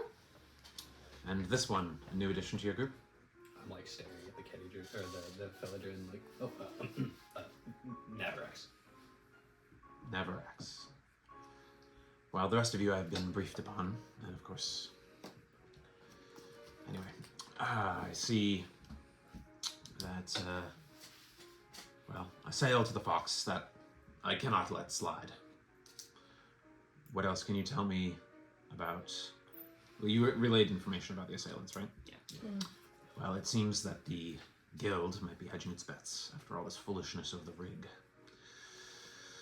I cannot be seen as reneging on my word, nor can I allow such a product to be used by enemies, particularly those of Folian's caliber. I appreciate you bringing me this information, and I will consider it in weighing the debt between us. What's debt between us? My God, it has been a long time since I have heard your voice. Well, in any case, the debt would refer to your rather heavy-handed exploits with dealing with a few former associates of mine. I believe you all, perhaps this one not so much, but the rest of you must certainly remember Patches and his demise. Patches killed himself. Well, his death was caused by your intrusion to his territory. The hand that did it is less important. The chain of events are undeniable. He was a sometime mentee of mine, I guess you could say. A fellow Shadviran who wished to make something of a better space in the dark underbelly of a city. And I believe you also were rather directly acquainted with the carnival master known as Clown. That was an unfortunate turning for him. Indeed. Do you know by chance what happened to his wagon? Do you remember what happened to it, Flo? You know, we did see a wagon, and I believe it was repurposed by another group. I see. And was this other group you? You probably surmised that by now, haven't you? I did. I hope you're taking good care of Canterbury. Of course we are. He's taking good care of us. He has a habit of doing that. Forgive. Regardless of what happened with Patches, we did not want to have to fight Clown, for it seemed like he was not acting of his own choice. Was he your friend? Have you not... I suppose you have not yet guessed. No, there are some guesses going on, but Should we guess on the head? It's funny.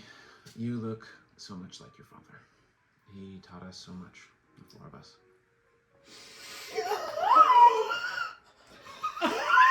You too? Flo's like, I apologize. How do you know my father? He was the first. We learned, and he taught us, the four of us, to share in his legend. He was the first smiling gentleman.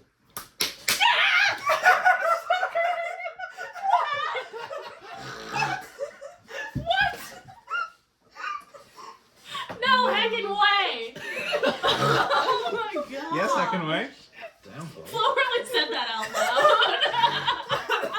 loud. Indeed. While I'm not one to give away secrets, certainly to Finn's daughter, Sorry. seems reasonable. The four of us have not had much contact outside of a few missives here and there. I am most familiar with Knife among the four of us. Kane was always up to his own game, and Clown, he was very bent on spreading more joy and laughter after what we fell apart. Once we lost contact with your father, it did make it difficult for us to maintain his reputation. He had something in him that... Anyway, I am rambling. But Ramble. in any case, I would say that this is a most unusual occurrence. I had followed your group's exploits with some mere interest, and I do know that you are here on purpose, it seems, of various government groups. What am I to make of this? We are just to see for information. we're just trying to play the line enough to make sure both reaches don't go to war. If I'm being I I see. prefer to not be caught up in it. found Well. ourselves. It's certainly good to know, I suppose. But the truth of that will be maybe revealed in the next few minutes of conversation. Folian certainly is a shared enemy, but even your heritage does not make us bosom friends. I have many concerns that I must see to, people I must look out for down here in East Arch. This Kego Redjoy, I know of him. He was once a member of the Troubleshooters, an offshoot of my organization in some fashion. I believe he exited his last contract and decided to make his way in this Lorebright League and its developments. It seems that he might have been ensnared or recruited by Folian the Fox.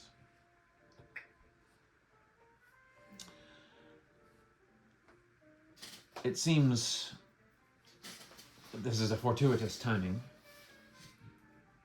You have come for information, and I do not deal in charity work. Perhaps we might be able to help each other. There is a matter I wish to... Well, I should say there are many matters that assail me. The bright stars, this disturbing news, the Guild and Nightsteam Technologies, the various furthering flicker attacks, of course.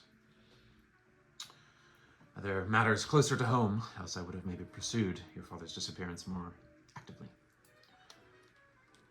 But most notably, it seems that a gas miner's rig in the southern Dustman Mountains has gone awry. Part of my role is to facilitate safe travels of their product, to ensure that they make it to either direct sale via the guild houses or, of course, to my pressure refineries so that they might be turned into Nightsteam. The guild houses are using this mishap as a smokescreen, painting me as the greedy individual wishing to gain direct access to their product so that I do not have to negotiate with them. They are henceforth using it as excuse, and will continue to do so, to sell to our enemies, to other factors. Rational business I can understand, but my reputation is much of what keeps East Arch in check. It is in fact what saved your departure, my dear Anika. But I suppose that's another story. Could it be another story worth telling? How much, I guess, would I say? How much do you know about your biological family? Well, Parents, I should say, since they're hardly a family to you. yes. Well, briefly spoke with the matron, and she was not willing to give more information without, me giving her an eye, and I declined. Ah. I too have dealt with the matron in my time. A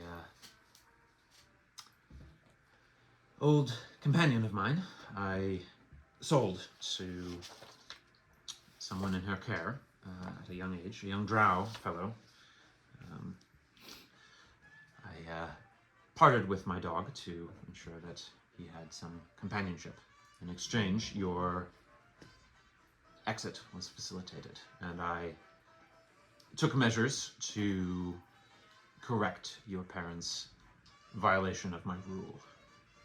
Were they your people? Upside towners, not necessarily keyed individuals, but they crossed the line. No children. I appreciate that you seem to be a man of your own convictions. And thank you. I do not know if it will help or hinder you, but they are no longer in the world of the living.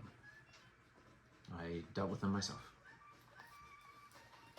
I can't say I'm very upset by that, if I'm being honest. I'm glad to hear it.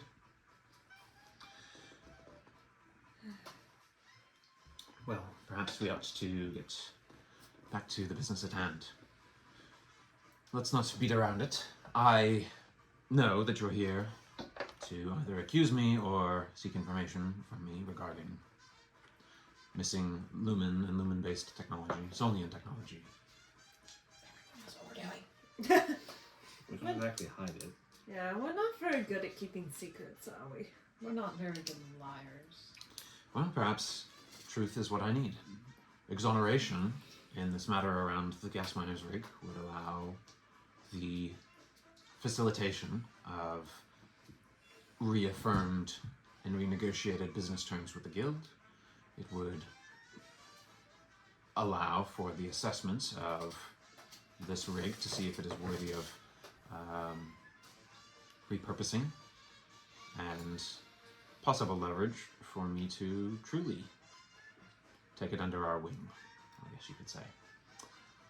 But that would all depend on the nature of its sabotage or disaster. Of course, deuterium gas mining is a messy affair as it is already.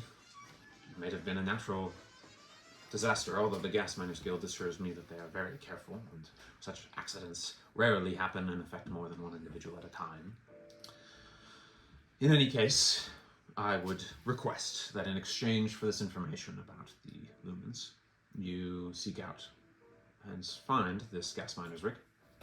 I imagine with Kentifer at your service, you would be able to get there in exceptional time. But in any event, I would ask that you search out this gas miner's rig and discover the nature of its mishap. I will draft a neutral envoy who may attest. I believe you may be familiar with them already. A few of a expedition that is currently being housed and has goodwill at the Gas Miners Guild, House 5. Yes. Yes, well, Gideon Grixis Grimwald is a sometime customer, and I know what he likes and can manage a few strings pulled for him. If you will consent with your former compatriots, associates, to join your expedition, verifying, of course, and exonerating my name involved in the mishap related to this mining rig, then business may once again be smoothed out, and your names would then be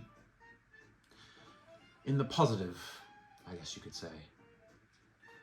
And I would be more open with the information that I have regarding these topics that you wish to discuss. Such information as that is dangerous at best. And I would prefer this problem be resolved in order for all of us to find a follow-up solution. Does this sound like an agreeable accord? Frankly, we were going to go there anyway. We might... Tell him that. Bargaining chip. Could you tell me more about my father? Perhaps if we were speaking in private, without additional company. We can leave a little earlier. We need to send a message to Ammon and Saeed and the others so that they can meet us tomorrow, or in the turning, so we can leave. Yes, and this. I'm just gonna. Do you have any Kedidron we could use for such purposes? Or could you get a message to these people at the Guildhouse for us to make the best use of time? We can take care of it if not. What do you think? He kind of says to the room, and you just hear, "Oh, fine." And this is an 8-foot-long panther now, as you like see it like stretch out, and it just sort of pads silently out of the room and down the stairs. You notice it's got like some scarring along the face, but seems to be hanging on. I imagine that the message can be delivered so that they can expect to meet you this turning, or As we are, I'll kind of give them a rough approximation of where Canterbury currently is. Whenever, as soon as they are able, they can sleep with us. as the Philodrine is going, you just hear, "I'm on it." You also had that stove to pick up next turning, by the way. You bought it. It's coming ready next turning. We didn't give him. They didn't give them money though. It was payment on delivery, right? I believe so, yeah. Okay. Also, I mean, they'll just hold it, right? They'll just hold it. Yeah. Probably. It's on the way. We should. Yeah. Unless you wanted it for the drink. I mean, yeah, we can decide that we want somebody just to go up and get the stove. Instead of paying all that money for the stove. It's like never actually. It would be us, yeah. Yes, Vint, there's something. We found a letter addressed to Knife from Kane on a dead body in a Solnian alley. I don't know what it means, but it sounds like something you should maybe know. Very well. What is the contents of this letter?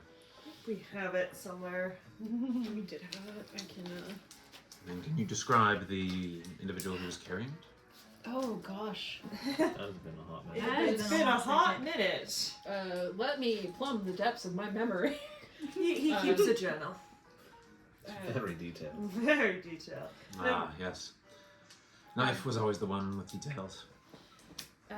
It was the man had been poisoned, as far as we could tell. We found him and found the letter. Was when this one, and I'll kind of point, I'll nod at Flo, was taken by the fox, and we were trying to find her and the cackler. You were taken by the fox. Well, that seems few enough ever escape his special preparations. Yeah. I believe your father and the rest of us tried 3 times and were unsuccessful in shuffling him off his immortal coil. I think, if I'm guessing correctly, that Knife was the one who helped us get in. But I'm not sure if that's correct. Whoever is wearing the mask these days. Few enough were made. The options are limited. Oh, geez, sorry. I'm like, it's So hard. while he's reading, going off the bright, what was it, bright stone, bright ground, something like that? The bright stars, That yes. side. We kind of ran into some of their merchandise, I guess you'd say, down below. I'll have Slate describe the healing potion with the other effects in it. I see. I don't know if that matters. Did you know, are you aware of what other additional effects this might cause? From what our potion master could sense, it was a healing potion that would also dull pain, as far as could be told. Interesting. I thank you for taking this into account. I will pass this information on to my boys to be aware of such healing potion disguises. To my understanding, they are working with Folian in trading this substance known as nectar and Nice. attempting to pushing it to my people, as well as others here in Underside, Upside Down, and of course, even in those who are topside who are addicted. If nectar's the bright pink, is that Indeed. what causes the pink tooth? Indeed, those who overindulge in its raw, unrefined form or in high amounts tend to see this tooth rot experience. I found How Folian makes it is unknown to us, and is an information I would pay dearly to learn of how and where it is made. Looking. We might have seen some of that, right?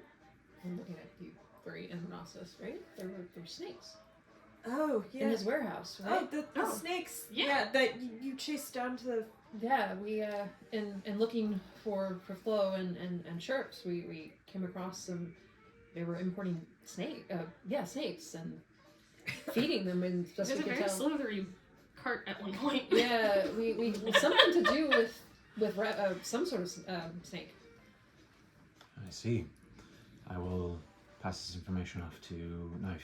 He and I have tried to coordinate to limit, but his reach in Solney is not nearly as extensive as mine here. The shop he runs is mostly his entertainment these days. But a in any clothing case- shop?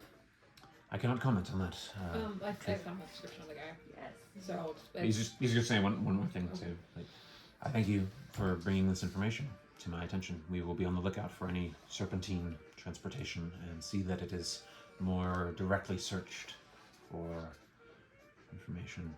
Do you know if they were venomous snakes being milked, perhaps, as part of an ingredient? That's the assumption. that was our guess, the best we could guess. Unconfirmed, however, though. Kind of. Very well. I will have our boys look into it and let Knife know. Do you have that information about the letter? And so the man was human, about 30. He had a crossed rose and sword tattoo on one of his arms, and a cut that had been poisoned, and that seems to be what probably killed him. The note was in the hilt of a dagger. The note was addressed to Knife and talked about a chill moving eastward, Clown not being in town, which makes sense given what we think happened to Clown. You always he implied that Knife had better luck unlocking, or sorry, Kane. This was from Kane. He implied that Knife always had better luck unlocking doors. Somebody's latest adventure was messier than expected, and there seems to be a reference to patch poles. I feel like it might be a reference to us. He mentioned the drops, the falling like rain, and that it's moving north. Planks.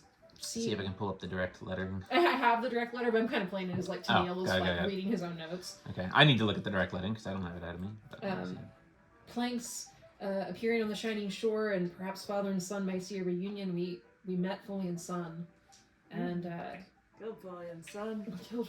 Well, we didn't kill. We didn't. Well, what? We Well, saw his corpse. we killed the corpse. Sorry, Flo. She was there. Well, it's like- I mean, she was there for it. Yeah. Yeah. I mean, you knew it, but still, it wasn't a... Yes. Flo goes to reach for her pistol, but it's not there. Or you'll shoot us. No, just Yeah, like It's a habit. comfort pistol. Compass. Your therapy pistol. Honestly. Yeah.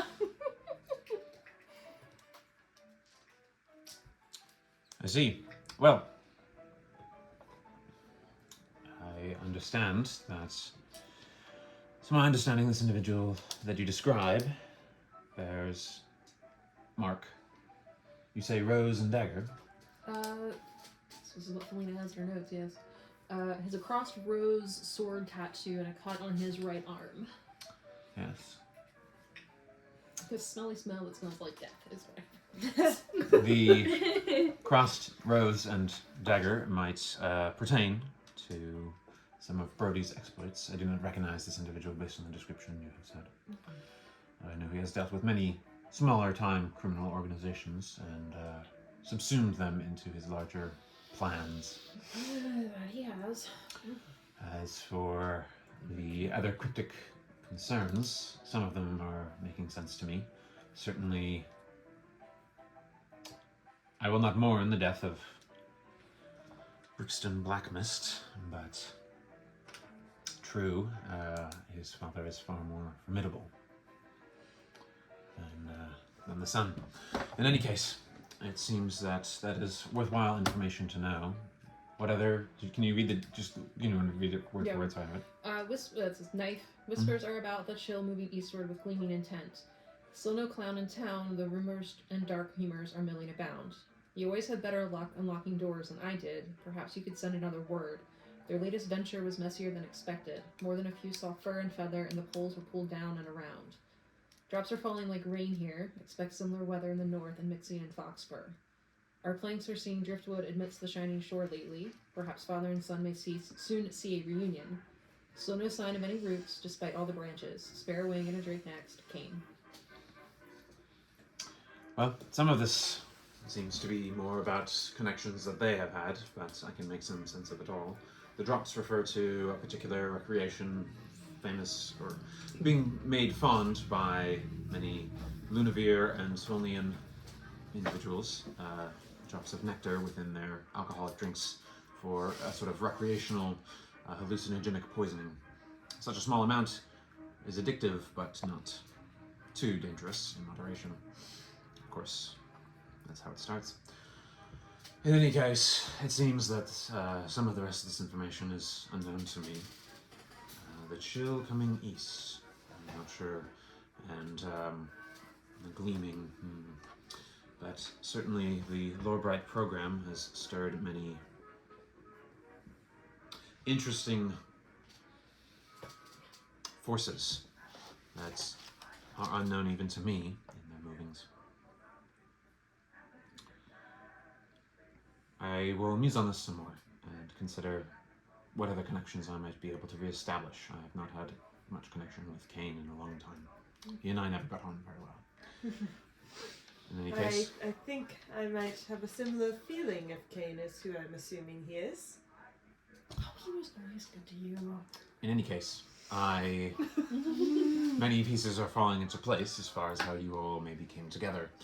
A few of you, although yours is a pair of you are a bit more of a mystery, but in any case, I needn't get too involved. I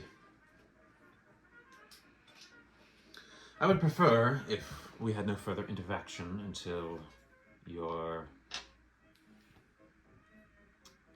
small excursion to the southern Dustbound Range is complete.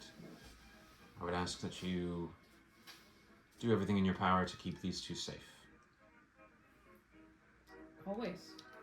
What little left I have of sympathy for my fellow mortal kind. Certainly there are a few worthy of it. In any case, I would speak with Flo privately if there is any further interests. Do you want the potion we got from the? Yes, I will take it, thank you.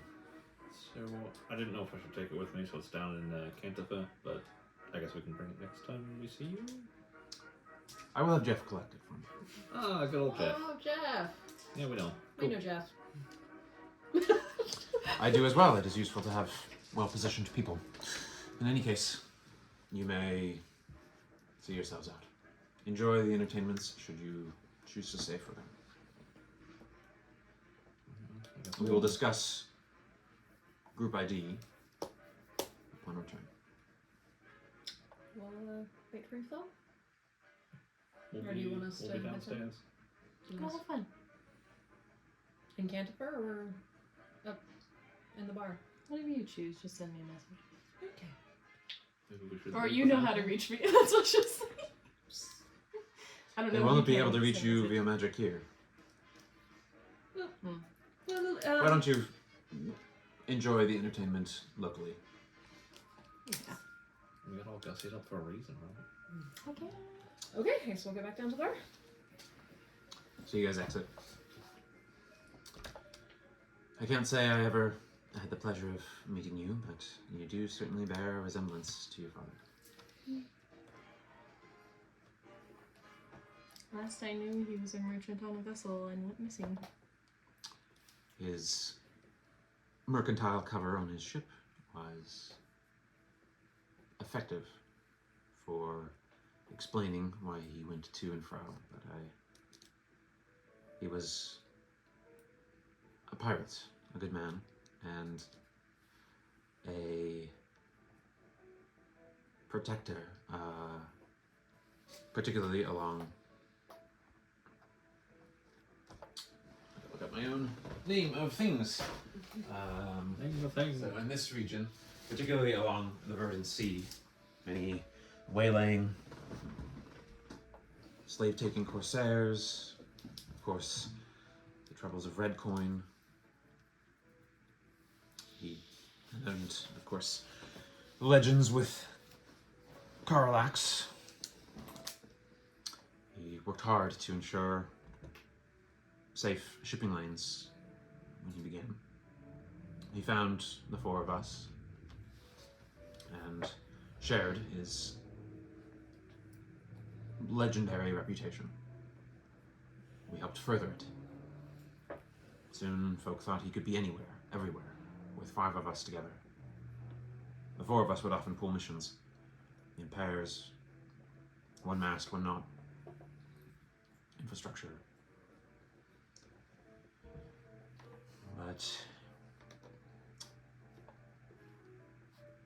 some years ago, he went missing. He spoke of a mission, family endangered. We never saw him after that. We tried to pull it together, the 4 of us, but he was the glue that held us all together. He used to have a saying, it took will and effort, applied energy to make the futures you wanted to have real. I can't say I have much love for those in the north. You all wear masks up there. Your heroes wear masks. Your lovers wear masks. Your leaders. You all wear bright and colorful masks to hide, portray a better face. But your coins all stay in your pockets, growing, never showing to the people who need it. Your father taught me different. I want to believe that there are others who are different as well, even amidst the North. But what is happening here, and what is happening to us because of the North, because of our own government here,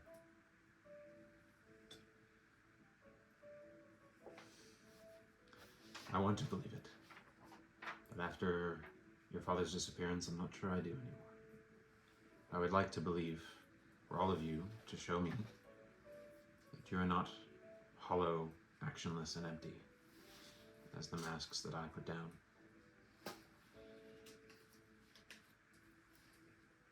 And he pulls out, open a drawer, and sets down his smiling gentleman mask on the table. Oh my gosh. Sounds like... but like, it's trying to cool. I don't wear it anymore. Masks being banned is the best rule that Topside has ever put into effect. But your father made me believe in this symbol once upon a time. Maybe you can too. Take it. Wear it. Burn it. It's yours now. I have no claim to it. Heck yeah! Perhaps a smiling dame to counter the smiling gentleman is in order. Something new and different. But Flo, son of Finn, or daughter of Finn, excuse me.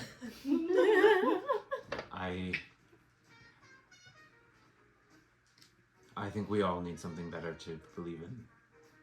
Maybe you and your compatriots can decide what kind of symbol you wish to be.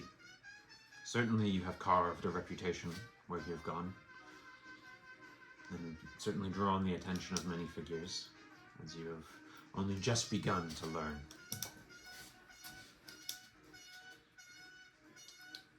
I wish you safe travels to the Duskbound Range. Should you return in one piece,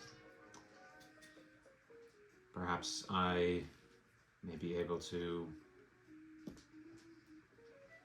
not only provide further information that you and your compatriots seek, but make inquiries about the location of your father.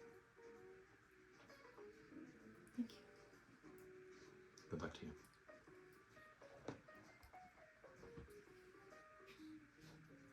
Will I be able to see you again? I think we might be able to arrange for something like that.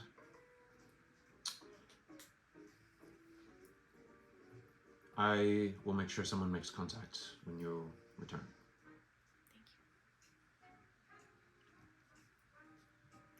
And she'll just like Enjoy the party.